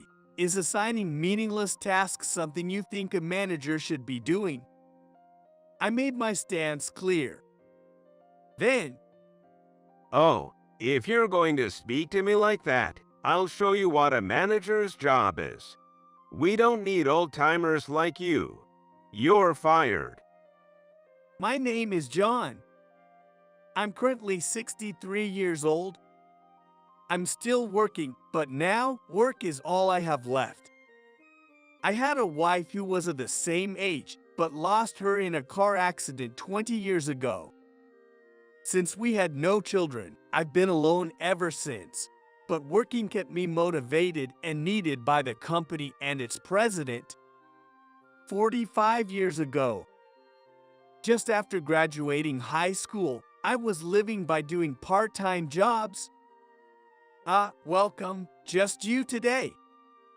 Actually, I'm expecting 3 team members. Could we get a table? Certainly. I was working part-time at a steakhouse. The pay wasn't great, but the owner was a really nice guy, so I enjoyed my life. This shop was quite established, with 80% regular customers. Thanks to those regulars, the business was sustainable. But one day, the owner called me over. I'm sorry to spring this on you suddenly, but I'm thinking of closing the shop at the end of this year. What? The customers have been dwindling year by year, and I'm reaching my physical limits. I'm sorry, but you'll need to look for a new job. I was honestly taken aback by this sudden news from the owner. Sure, I knew the shop would close eventually since he hadn't taken any apprentices. But I hadn't expected it to come this soon. I had never thought about the future, couldn't even imagine doing anything other than working there. I knew the day would come, but the owner gave me a 6-month notice. From that day, I started looking for a job, but it wasn't going well. Today I'm alone, so I'll take the counter seat, please. Understood.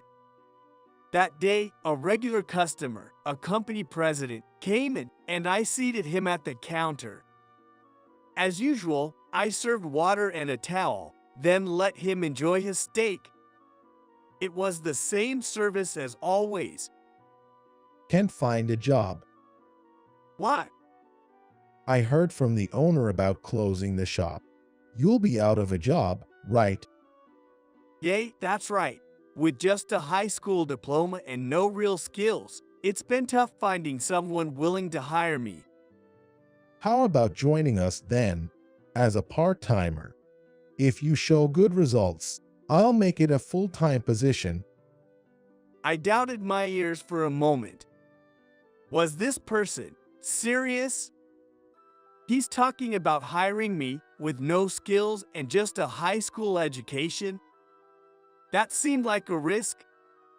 But are you sure about me? The owner has been taking care of me for a long time. He consulted me about you. I can just stand by and do nothing, right? The owner had gone to the back to get some ingredients and wasn't there, but to think he was this concerned about me? The owner did. I believe in the importance of connections between people. I became good friends with you here, which must be fate. I want to extend a helping hand to a young person who is willing to try hard. When I started my company, the owner helped me out with a lot of advice, and I knew it would come back around someday. The president's words resonated with me. Connections between people. The owner was good to the president, so the president was good to me. Is that how the chain reaction works? I naturally accepted it and decided not to waste the opportunity the president had given me. After that, I started working at the president's company as soon as the owner's shop closed. Thank you. I'm looking forward to working with you.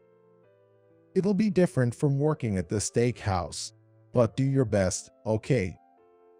I'll do my best to meet your expectations. The president trusted me, and I worked hard to live up to that trust.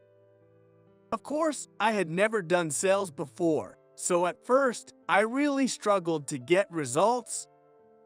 But thanks to the training provided by my colleague and the support from my owner, I quickly grew as a salesperson and was able to produce decent results a year after starting.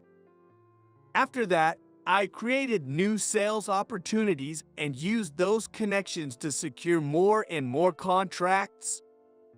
President, it's just a 3-month contract for now, but I managed to secure a deal with Smith Industries. Really? They said they'd consider future dealings based on our performance over these 3 months, so let's keep up the good work. I studied hard while working on how to secure contracts and gain trust, and with each experience, I came to understand various things. Thanks to that, I was able to secure some significant contracts for the company, and I truly enjoyed my work. Then, one day when I was 30, the president called me in. Sorry for calling you in suddenly. I wanted to talk to you about a promotion. A promotion? You've performed beyond my expectations, and I see you as a necessary asset for our company's future. So, I was thinking, how about taking on a managerial position? Having someone with your track record in charge could help the company grow. A managerial position. I was genuinely pleased with the offer of a promotion and would have accepted it immediately under normal circumstances.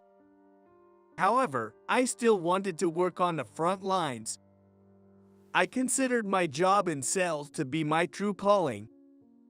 I pride myself on my communication skills and my ability to win trust and secure contracts more than anyone else.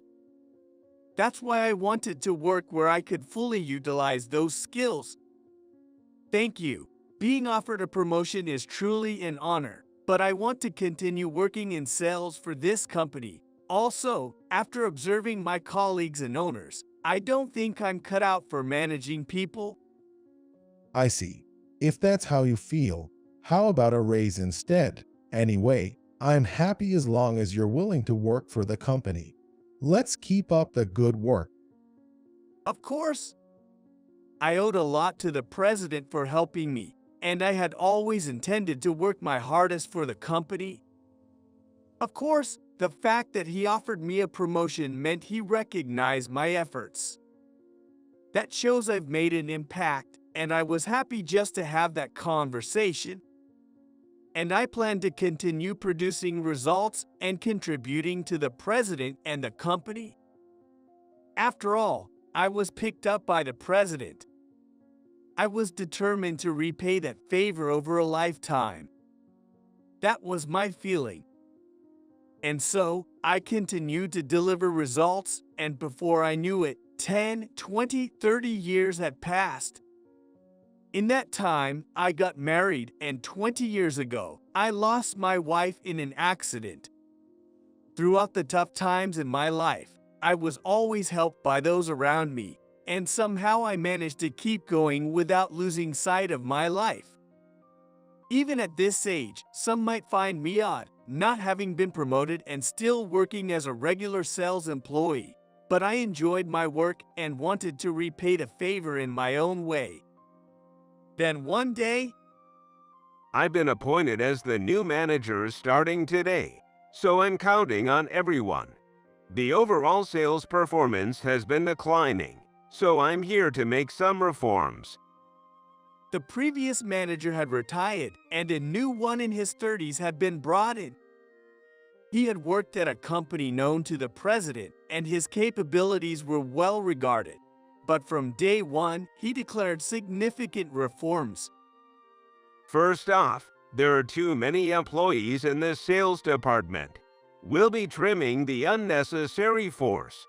Of course, those who haven't been performing are included, but the primary target will be the older employees with no future here, so just be prepared. Our workforce was relatively young, but it's true there were salespeople in their 40s and 50s. Maybe he was referring to me, now in my 60s. I had that thought, but there was no use worrying about every little thing. Besides, I had a major task ahead of me.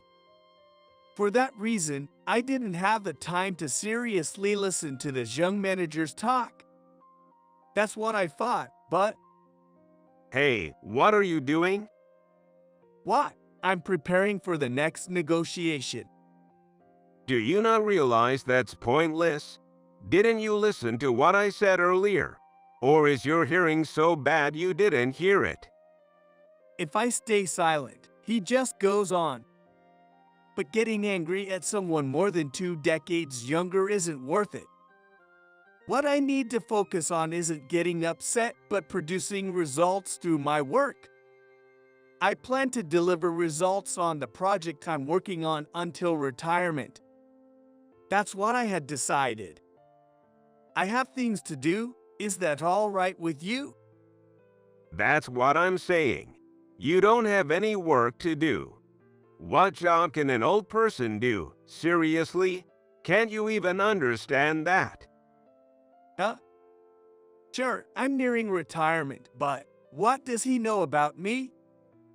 That's the problem with young people these days. Yet, it's something I don't want to say. That's exactly what an old person would say.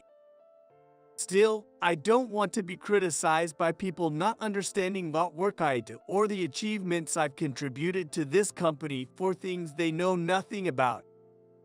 Don't worry, I won't be a burden. I'll just do my job. This is why I hate stubborn old people. Staying as a regular employee without being promoted until this age speaks for itself, doesn't it? What? You're still a regular employee because you can't do the job, right? Ah, so that's the misunderstanding. To someone who knows nothing, I might indeed seem like a regular employee who couldn't get promoted, a useless one at that. It wouldn't be surprising if he thought that way. The company can't fire me even if they wanted to because of lifetime employment. That's probably what he thinks. However, there's probably no one in the company who thinks that way except for this manager. If he understood what kind of work I do, maybe his attitude towards me would change. That's what I thought. However, well, if you really want to work that badly, I'll give you something to do. Here, check these documents and summarize them in a report. What is this? After decades of work, you can even do a document check. It's not that. Why do I have to do document checking? I thought this kind of work was done by the administrative staff. Are you trying to go against me, the manager? You've got some nerve. Or do you think you're better just because you're older? Really? Just because he's the manager, why does he feel entitled to talk down to me like that? Indeed, hierarchical relationships are necessary. But before that comes professional manners. No, even basic human decency. Can't he understand something so simple? It's surprising he made it to become a manager without being able to use even formal language. If you've got it, finish it by today. No, like I said before, I have things I need to do. That doesn't matter. If you can't follow my orders, I'll have to fire you. Fired. Fired? Did he really think I would just comply? Of course, I'm not resisting because he's younger. If it were truly necessary work, I would take it on without complaint. But the documents he handed me were from the back shelf. And they're from 5 years ago. Why summarize documents for a company we've already ceased dealing with? It was a waste of time, and I had no intention of playing along with this farce.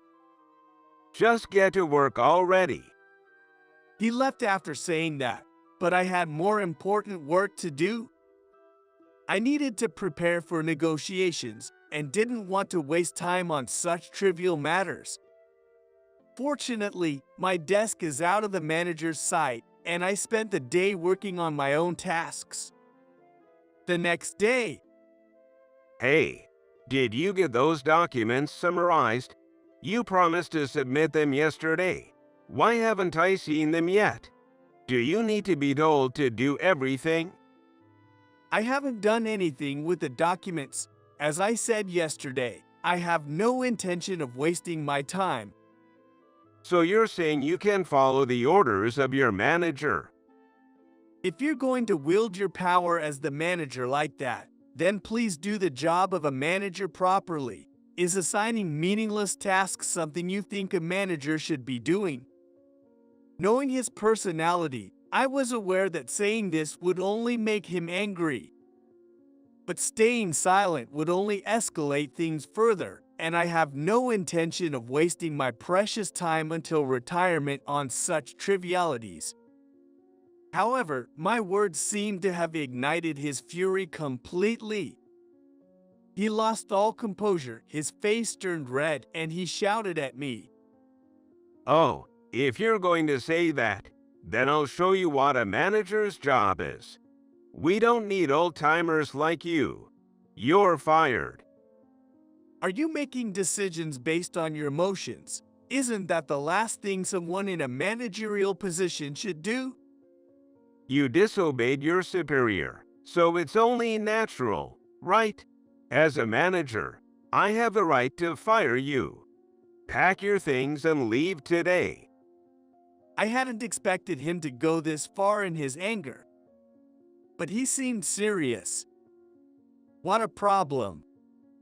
I've never dealt with someone like this before. But I understood his personality then. Continuing to argue logically with him was pointless. If you insist, I'll leave immediately. What about the handover? Your work is trivial and unnecessary. No one needs it, so there's nothing to hand over. What are you even talking about? That's my line. What was he talking about?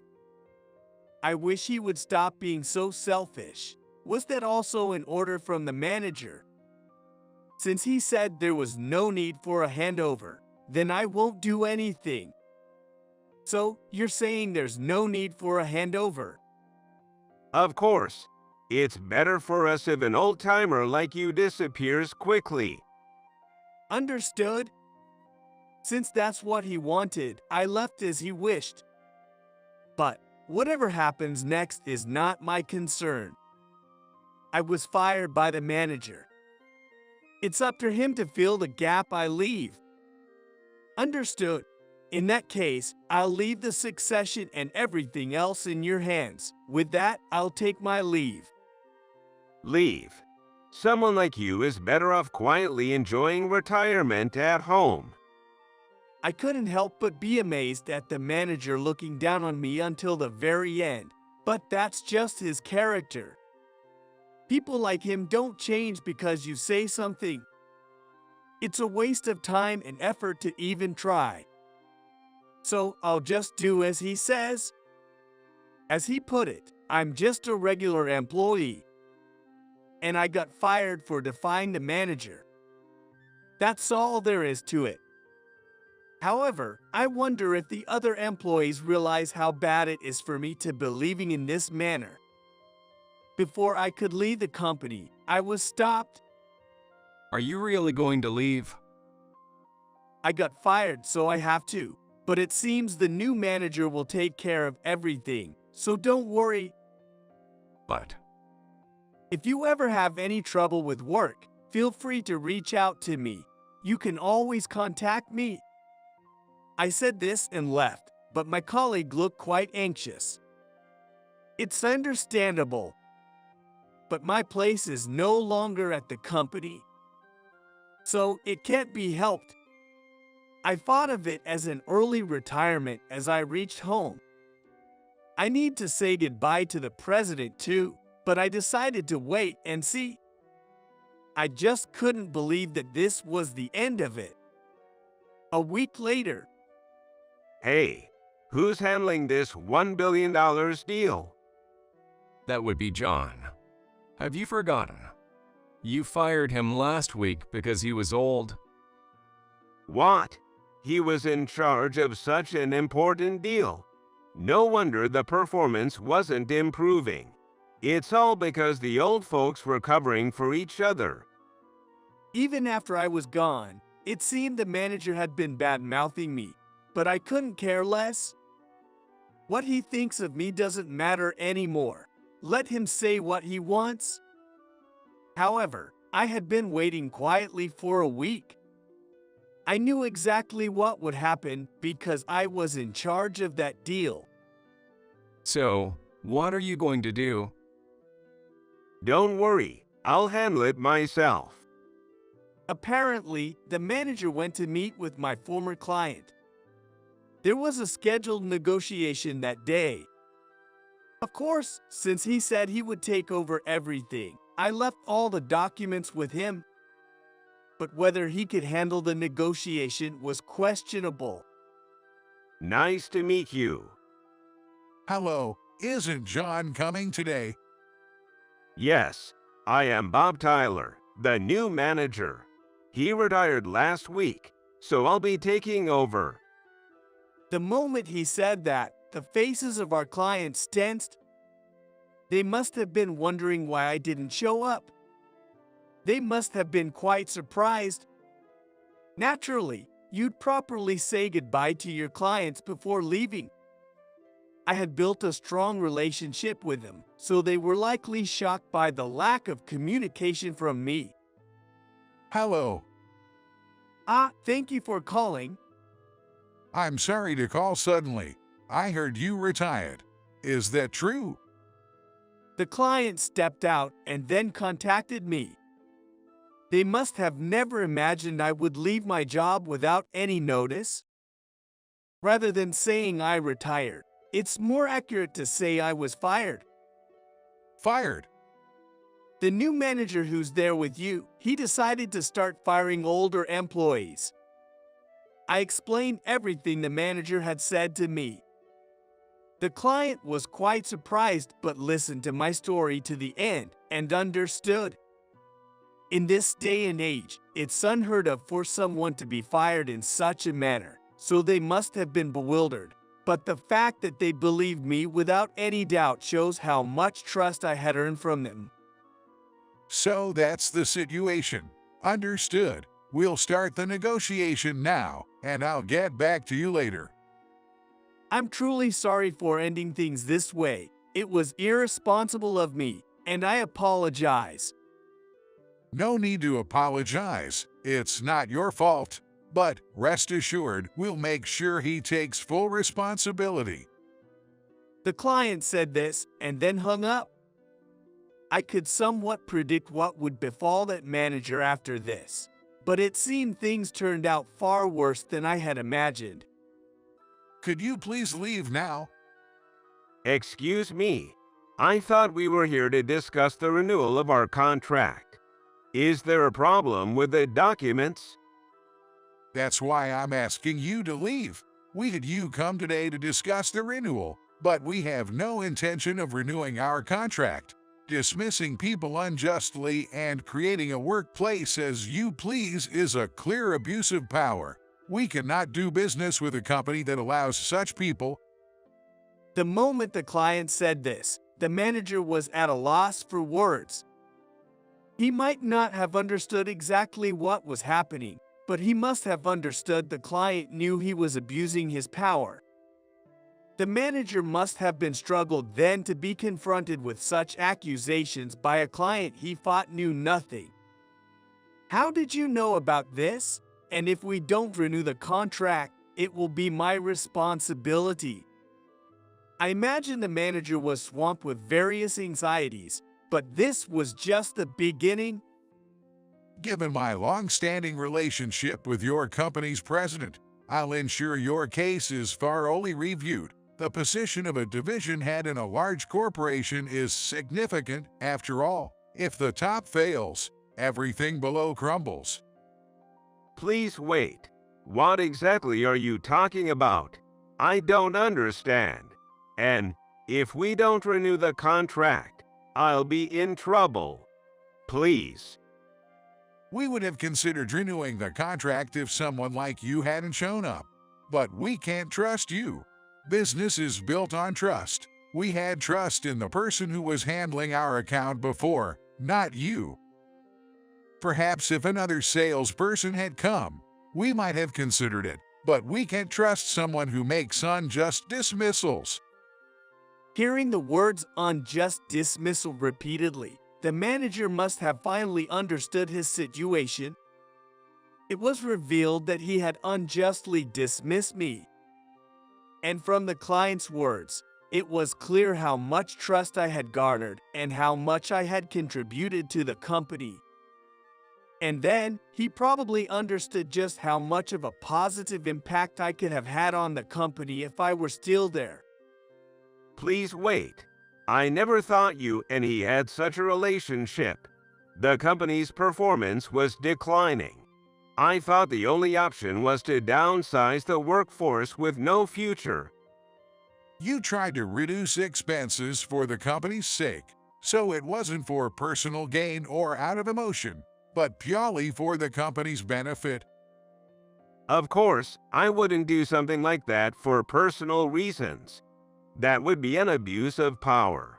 I believe I understand my role as a manager. The manager might have seen this as a way out of the dire situation.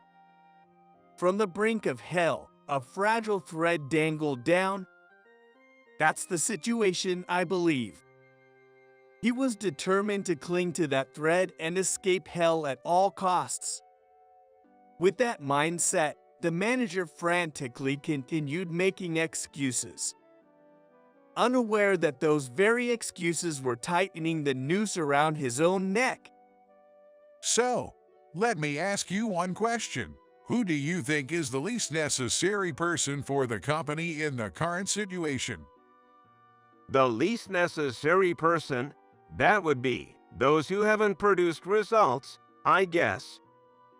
Not producing results doesn't mean there's no potential. New employees can't produce results immediately, and nurturing them is the job of the company and management. A wrong answer could sever the thread to escape from hell. The manager scrambled to find the answer the client wanted. But there is no way the manager can answer such a question. Cutting the upper management's salaries. Would that be the best answer? A business is about money, and those who work primarily for money won't put in their best effort without compensation, especially not the upper management whose responsibilities and workload only increase. Then, it's not about those who don't produce results, but about eliminating negative elements like you. Removing the negatives naturally improves the company. Don't you think so? That's what you said and thought you did, right? Removing the least necessary people is truly the best approach. Confronted by the client's words, the manager was shocked. He hadn't expected to be criticized like this. Promoted to become a manager at a young age, he must have felt quite pleased with himself. But merely stepping on others doesn't make one a competent manager. I continued working in sales until this age precisely because I was trusted with the company's most significant deals. Though I say it was entrusted to me, I was the one who got the deal sealed. Someone who fires someone else just for being old, without understanding the value of experience, isn't fit to be a manager. Being unfit for the role means getting paid as a manager is a waste. New employees or those with lesser skills aren't expected to carry such heavy responsibilities. However, if one earns a high salary and bears the title of manager, they must be stripped of their position if they fail to fulfill their duties. You get what I'm saying, right? Since you tried to do the same thing, now that you're on the receiving end, you can say you don't understand, right? No, that's not. Got any excuses? I'm wrong. It's not that, but. Then you know what to do, right? What should be done for the company's sake. The manager likely didn't expect such confrontation. He turned pale and fell silent. But it was the manager himself who clearly stated that unnecessary people for the company should be fired. Then, it's imperative to see that executed. If the manager was then considered the most unnecessary within the company, and if his own statements hold true, then he should be the one to resign. But I have a family. Weren't you acting for the company's sake? Are you going to bring personal issues into this? Or are you going to admit that firing John was for personal reasons and not for the company's benefit? I thought old people were useless. I'm really sorry. The manager finally admitted his wrongdoing. My dismissal was unjust.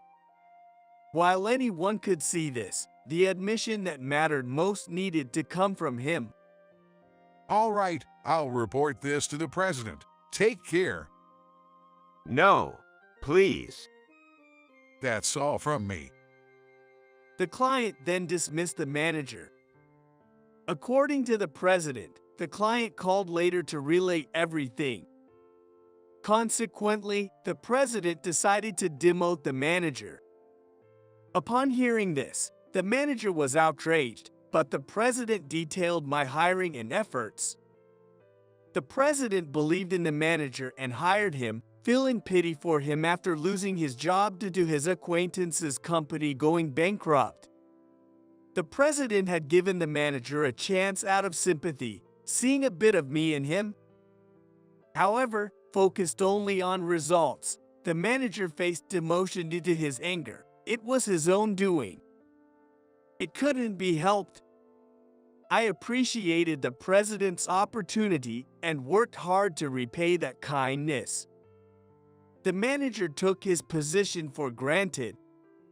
By then, the outcome was already decided. Later, the president contacted me, and I was able to return to the company. Busy since my return, I've committed to fulfilling my duties. The connections between people can sometimes greatly influence one's life. That's why it's crucial to value those connections, or life may take a turn for the worse. To prevent that, I want to live my life, never forgetting the kindness shown to me. I ended up being late to the crucial CEO inauguration party because I took a woman in a wheelchair who had fallen and injured herself to the hospital. Helped a woman in a wheelchair. You could have just called an ambulance and headed to the venue. If someone prioritizes society's trash over their work, they'll get fired. Ken, the CEO, put his arm around my shoulder and said to Ben, the other company CEO, who was about to invest $150 million in our company, laughing, "Firing those who don't work is the right call, isn't it? Paying salary to such useless employees is just foolish. Just a loud mouth with no substance. Really a useless employee." At that moment, that woman in the wheelchair appeared, calling me society's trash. Nancy. The moment I heard that name, I was shocked, remembering what Jesse, Ken's secretary, had told me. I couldn't believe that my actions, which had caused me to be late, would turn into Ken's nightmare. My name is John Aaron. I work at Rowing, Recycling of Happiness Inc., collecting clothes worn by children in the U.S. and toys they no longer use, and donating them to children around the world. I was a member of the photography club during my school days. Wanting to learn about printing, I got a job at a small printing company after graduating from high school. The company mainly took orders online, as home printers and local print shops were still the norm back then. Because of this, there were only 5 employees in our cramped office filled with machines. 5 years had passed since I joined the company. With the spread of smartphones, people of all ages started ordering photo prints online, and the revenue of the printing company I worked for increased significantly. 2 years later, the number of employees exceeded 100, and we expanded our services to include fan merchandise prints and novelty goods for companies. During this time, I fell in love at first sight with a photographer named Kate at an art fair, and we started dating. 6 months later, she got pregnant, and we had a shotgun wedding. Having been an only child, I was quite anxious about having children, but my daughter turned out to be an angel, and we spent our weekends searching for various family events to attend. One Sunday, my wife suggested we attend a sustainable event. While she was busy looking at goods, I walked around with my daughter in my arms. My 2-year-old daughter showed interest in the rowing booth, which displayed sustainable toys and recycled clothing.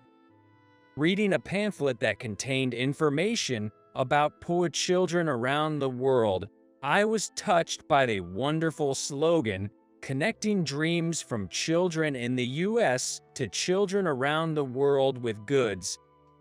Since the event was open until late, I gathered my daughter's unused clothes and went back to the row booth to donate them.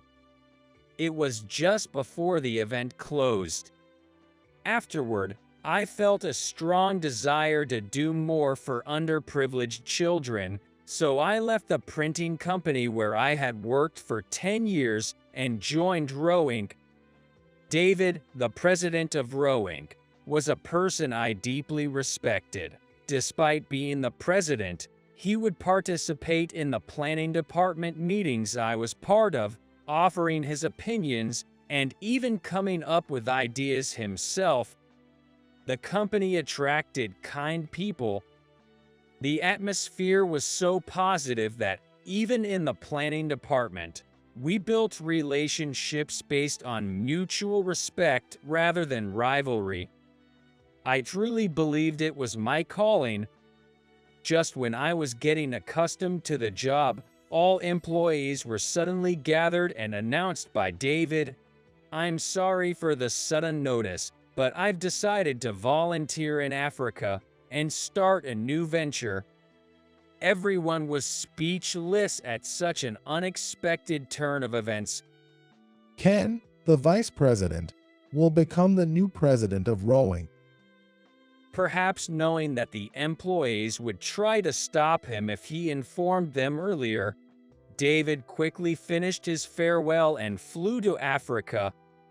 While still unable to grasp the situation, I was called by the new president, Ken Coleman, led by the secretary, Jesse, to the CEO's office.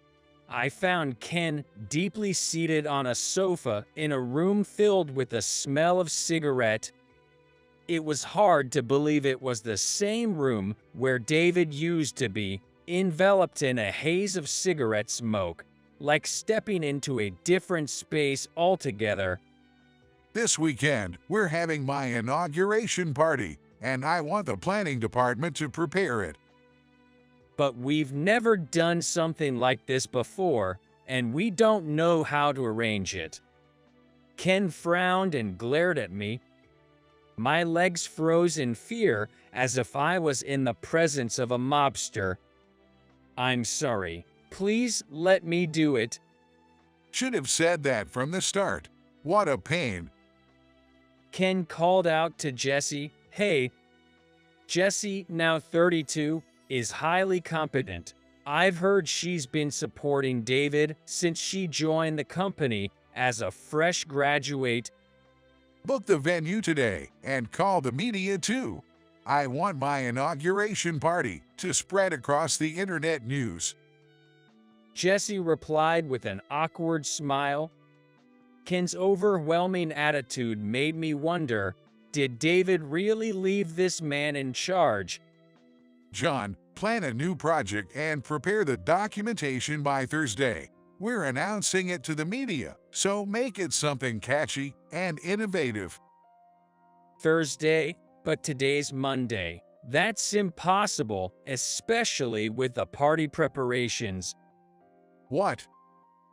Ken's what was the most intimidating and frightening thing I'd ever been told in my life, making me fear I might be fired if I said anything more negative. I shared only the party details with my department, deciding to proceed alone so as not to burden them with the new project. On Wednesday, after pulling an all-nighter to finish the project proposal, I headed to the CEO's office. As usual, the room was filled with the suffocating smell of cigarette, and Jesse looked uncomfortable. I placed the documents in front of Ken and began the presentation.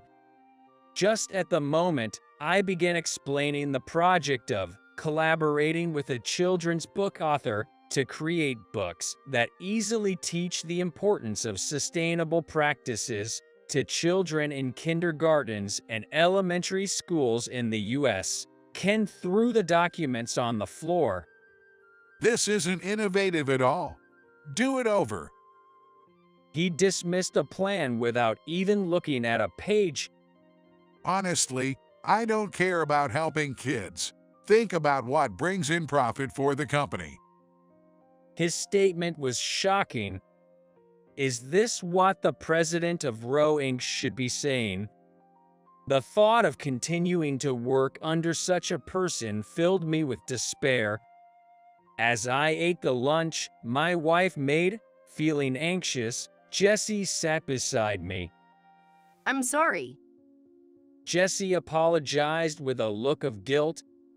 Why are you apologizing? Ken is the worst. I regret not convincing the former president, David, more strongly. But why was Ken chosen? I don't understand, since I've never worked with him before. Checking no one was around, Jessie began to whisper. Actually, Ken is the husband of David's younger sister, Nancy. She had to quit her job due to a severe illness at a young age. It was the first time I heard about David's personal life. Ken apparently struggled with gambling and money. David hired him, hoping work at Roe Inc. would help him straighten out, offering support and a salary.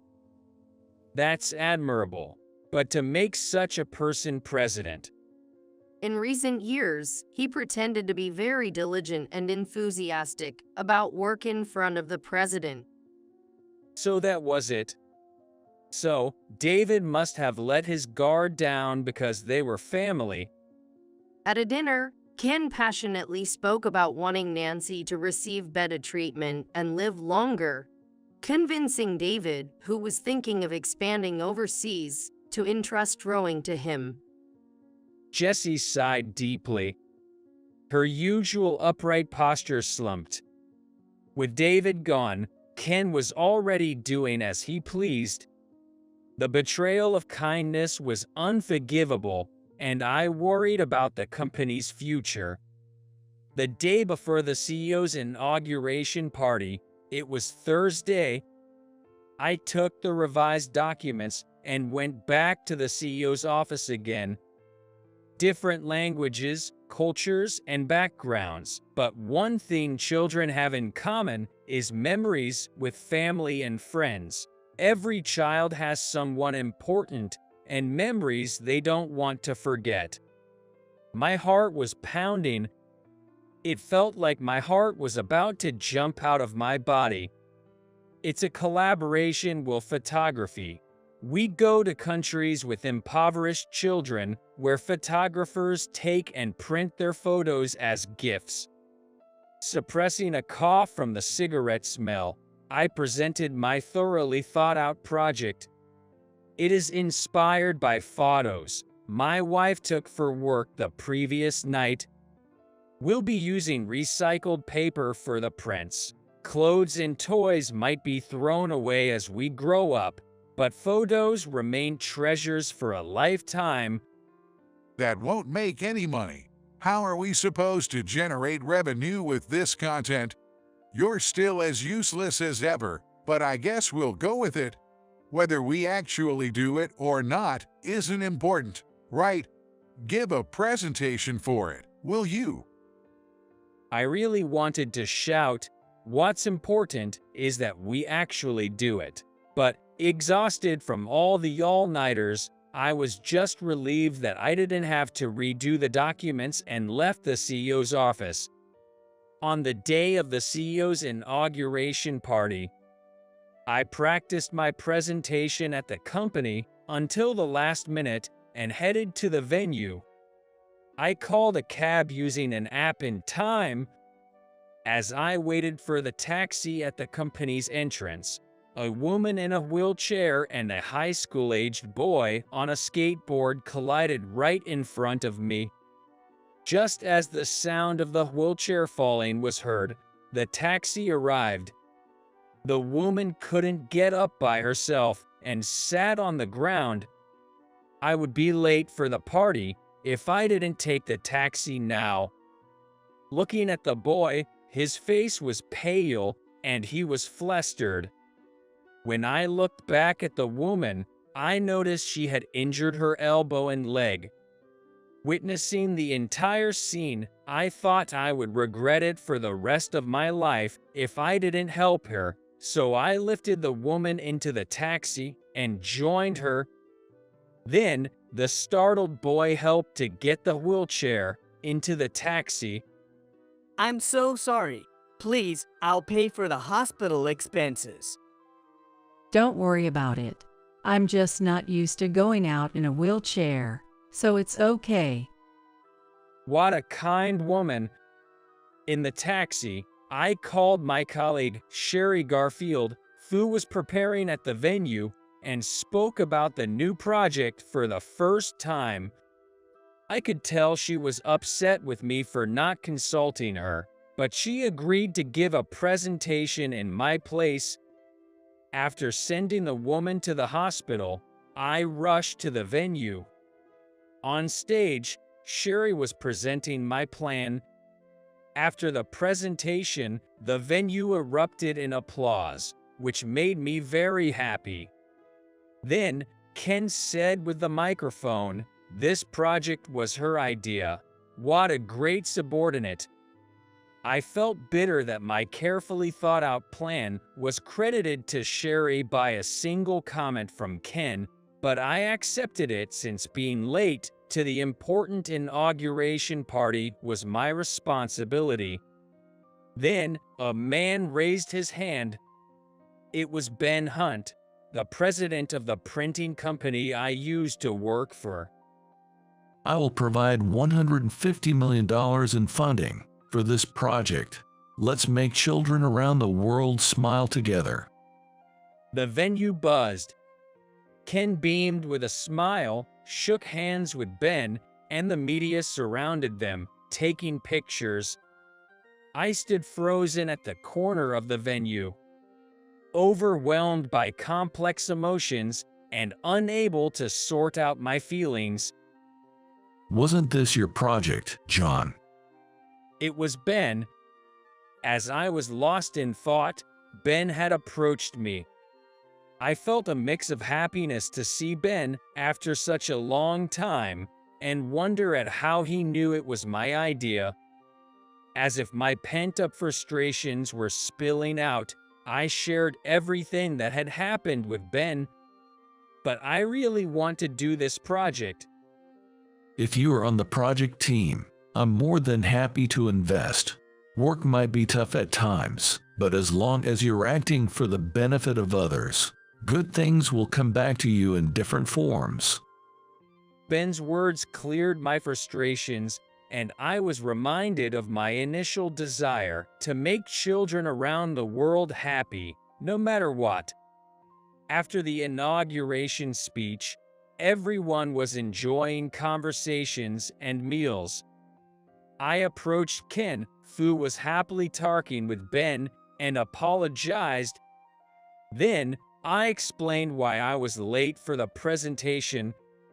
So, my inauguration party was just that trivial to you? Not at all. I'm truly sorry. Help the woman in the wheelchair. You could have just called an ambulance and headed to the venue. If someone prioritizes scum of society over their work, they'll get fired. No, I promise I won't make such a mistake again, just not firing, please. Ken put his arm around me and turned to Ben, laughing. A person who doesn't work is to be fired, right? Paying such a person is just silly. Always talking back to the boss, really a useless employee. Hearing those words, Ben left the venue without saying anything. I felt ashamed and worthless, having convinced my wife and received support from everyone at the printing company to change jobs for this opportunity, and now having to leave this company as well. Then, the woman in the wheelchair I had taken to the hospital appeared at the venue. Are you okay? In front of Ken, a woman in a wheelchair said, "Am I what you call the scum of society?" Nancy. The moment I heard the name Nancy, I remembered the story about Ken's wife that I had heard from the secretary, Jessie. I couldn't believe that this woman was Nancy. Nancy approached me and took out her wallet. It seems it fell at the entrance of the hospital. When I looked inside, I found my husband's business card, so I thought he might be here. I'm glad you were. Lately, since everyone uses smartphone payments, I hadn't even realized I'd lost my wallet. Thank you so much for going out of your way. Are you hurt? Nancy smiled and said, "No, I'm okay." Nancy was the one you helped. I owe you my thanks. Ken, contrary to his earlier demeanor, smiled at me and expressed his gratitude. If you've saved my wife, that's a different story. I won't fire you as a thank you. Ken spoke cheerfully with a drink in his hand, but Nancy didn't look convinced. That's awful. You just called me the scum of society. It wasn't about you. It's because he abandoned my important party and acted on his own. Ken began to speak faster, and sweat was dripping from his forehead. It was the first time I'd seen him so desperate. I came dressed up because I wanted to celebrate your important inauguration party today. When I saw Nancy had fallen, I thought, she's wearing a really nice dress. Now it's clear that she had originally intended to attend. But I fell over after bumping into a boy on a skateboard. I was injured and couldn't get up, so he came to help me. Her arms and legs were bandaged. I remembered her words, "I'm not used to going out in a wheelchair." Then you should have gone home. The words Ken uttered were neither "thank you for coming" nor "are you okay?" but something that deeply hurt her feelings. It's because you're doing something you're not used to. "Oh, please someone shut him up," I silently screamed, unable to say anything as I had arrived late. I thought being the president meant you were trusted. I tolerated your attitude at home, thinking you were stressed because you were trying so hard. But perhaps he was saying terrible things to Nancy, who was sick. Without changing her expression, Nancy picked up Ken's meal from the table. What you want to eat? Nancy threw the plate at Ken with all her might. Pizza sauce stained Ken's shirt. Hey, what are you doing? I've had enough. I want a divorce. A divorce declaration in front of so many people was unexpected. Nancy must have been under a lot of stress to make such a declaration in public. What? You can live on your own. Don't get cocky. You've lived a life completely dependent on me. Just because of a little criticism. You're talking divorce. Listening to his typical abusive husband remarks made my heart ache. What kind of life leads someone to say such things? That's right. I'm ashamed to be dependent on someone like you. Of course, I'm grateful. But more than that, I hate being known as your wife. Nancy continued talking through her tears. It wasn't just complaints about their marriage life, but about how he had trampled on the feelings of David and defended me. You've tarnished the company that your brother carefully built up, And now you're firing someone who helped people. You're finished as a human being. David was kind and valued others more than himself. Yeah, divorce, divorce. I'm not generous enough to support someone who just complains. I have an investor willing to pay me $150 million, so I'm happy to give you a divorce. Everyone at the venue must have thought, what a prideful person he was. And yet, Ben had said he would invest in the project, not in Ken as a person. Ungrateful. Ken took off his wedding ring and placed it on the table.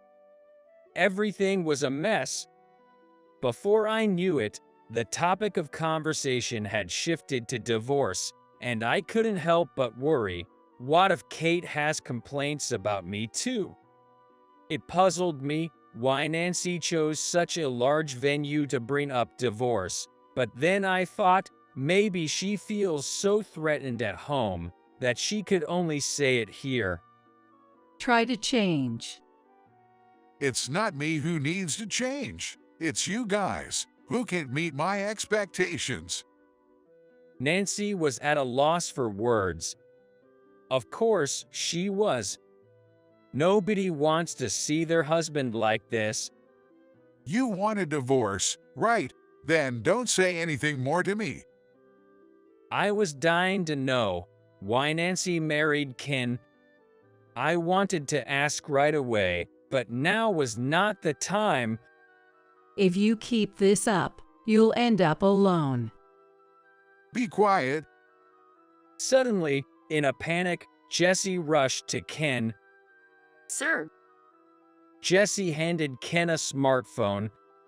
it's a disaster. The $150 million deal just fell through. What? Ken took the phone, pressing it to his ear. Hello, Ben. What's going on? Yes, yes. The room fell silent. Everyone strained their ears, curious about what Ben was saying, but couldn't make it out. No, my earlier statement was to educate my employees. The planner, that was, Sherry's idea. Ken, clearly flustered, tried to explain, but then collapsed to his knees as the call ended. Ben, who despises arrogance and dishonesty, might have taken offense to Ken's public disparagement, especially in front of a crowd. But I blamed myself for disappointing Ben, who had been willing to invest $150 million in my project. Yet, if I hadn't stood up for Nancy, then who knows what would have happened. What now? Ken sighed, almost laughing. Hey, John. He said in an uncharacteristically deep voice, sending shivers down my spine. You've cost us $150 million. My wife wants a divorce, and look at the mood in this place. What are you going to do about it? What do I do? Firing you wouldn't be enough. Suddenly, I desperately wanted to see my wife and daughter. I might lose everything today.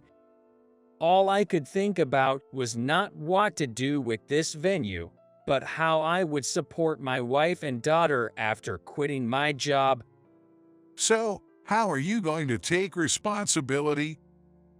Am I supposed to pay the $150 million? No, I don't have that kind of money. Should I ask for the divorce to be called off? No, that would be unfair to Nancy. As my mind raced, This was not my idea. at the venue, Sherry's voice echoed. Everyone watched as Sherry stood with a microphone in hand. The media began taking photos and recording. The creator of this project came up with it in just 3 days, while preparing for this party and handling his regular duties. I wasn't even aware that he was planning it, at Ken's request.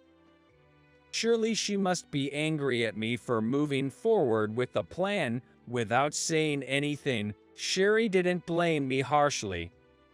Honestly, I wished he had relied on me more. We're teammates, after all. I felt terribly sorry to my team. But the reason he could come up with such an exciting plan in just 3 days is because his mind is always filled with the desire to save children around the world.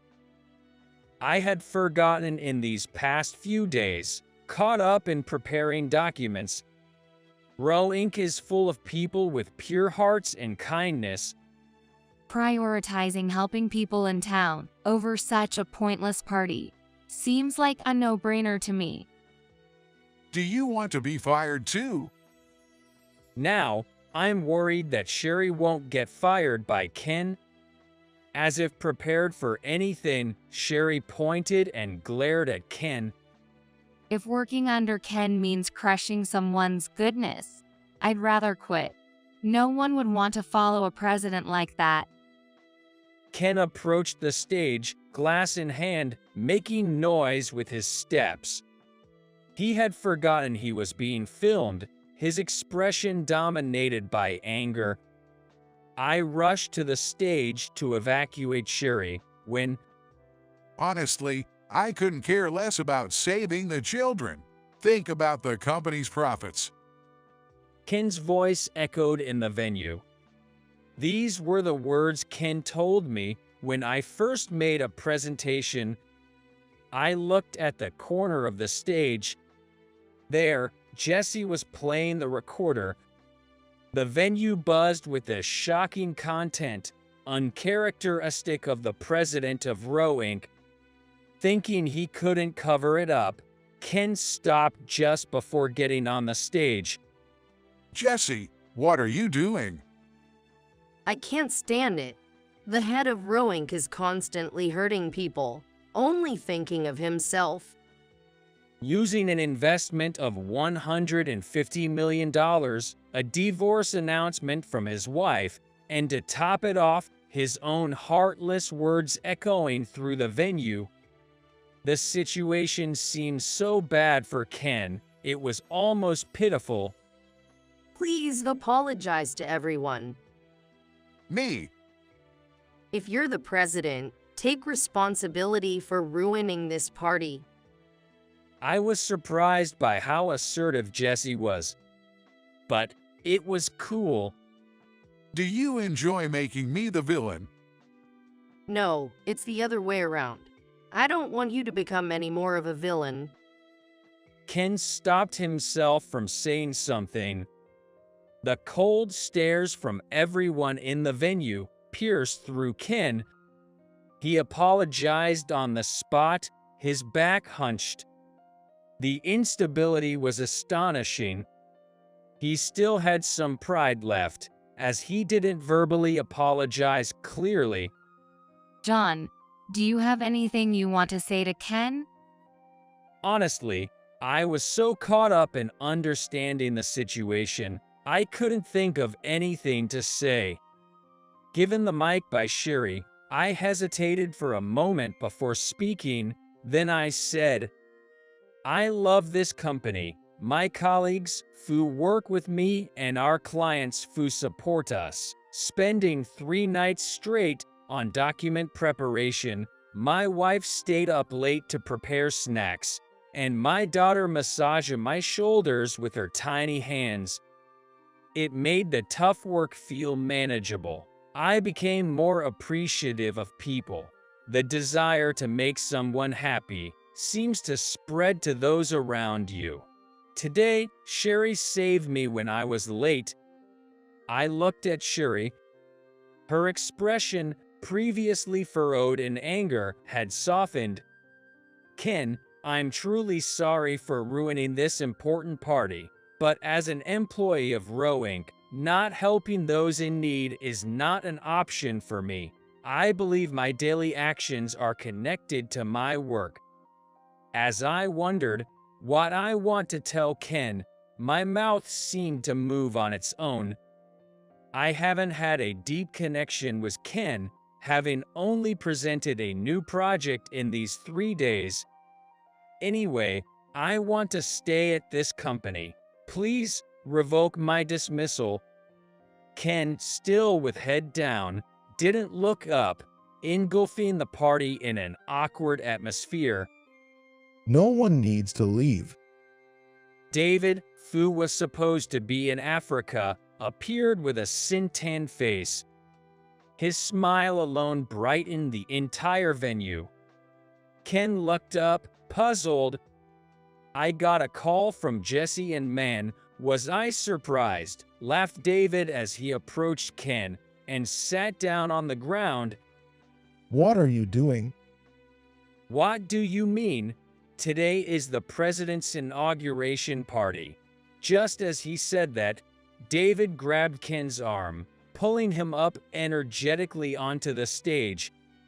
What are you doing? Ken looked over the venue. It must look different from when he was comfortably greeting everyone an hour ago. I'm not fit to be president. I'm sorry. Ken apologized to everyone in the venue again and left the stage. After that, the party came to an end. While cleaning up the venue, I was approached by David. John, I am sorry. I should be the one apologizing. It all happened because I was late. David gathered the employees who were cleaning up the venue. Thank you, everyone. I think to myself, what a great company this is. Everyone's faces softened at David's words. David has the power to make people smile with just a few words. I'll review the system so everyone can work with peace of mind.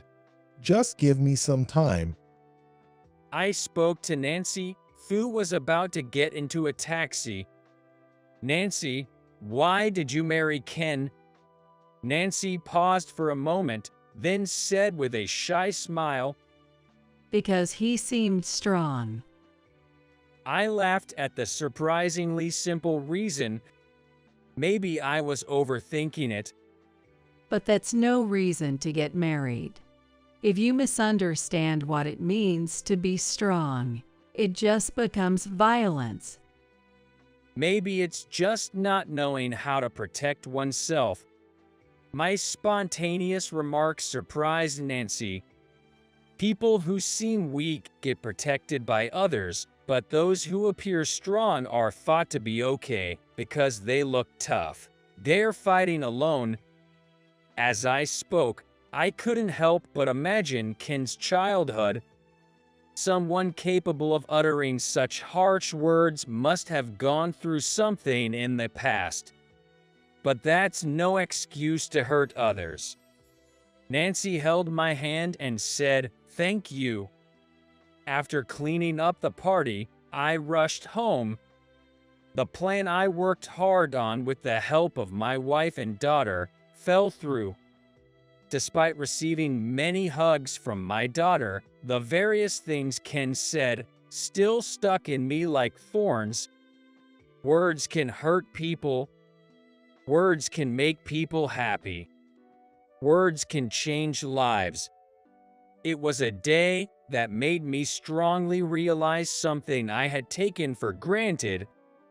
A month later, I'm working lively every day as an employee of Row Inc. In the end, Ken left the company and divorced Nancy. The incident at the party spread through online news, and Ken's intentions were perceived negatively. Jesse, who had worked hard under David, became the president at the young age of 32.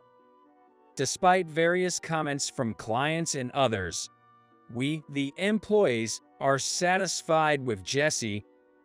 President Ken, or Ken, having lost his job and family, was wandering aimlessly.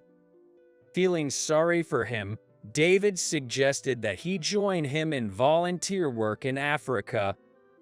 To reach out to Ken, who had hurt his sister and many employees, showed how generous a person David is. I couldn't do something like that. Everyone thought Ken would definitely refuse, but surprisingly, he decided to go to Africa. When Ken visited the company after a long time, his expression was much more peaceful. It's hard to believe that someone who used to be so thorny could become so mellow. After apologizing to everyone, Ken left for Africa. Meanwhile, Sherry, inspired by meeting Nancy at the party, planned a project not for children, but aimed at helping women who struggle to live on their own. Even men who disrespect women were born from a woman's body. That's exactly right. And Sherry proposed to David to include Nancy in the project team and got the okay. Nancy used her experiences to speak at talk shows and to post on social media about ways to live happily despite illnesses. Nancy is now smiling at work. Living happily. That's enough. And then Ben decided to fund the project I had planned. With the support of my wife, Kate, I'm working hard as the project leader. It's complicated to think that this project wouldn't have come about without Ken, but I thought I'd thank him the next time we meet. The few days after Ken became president felt like a long nightmare.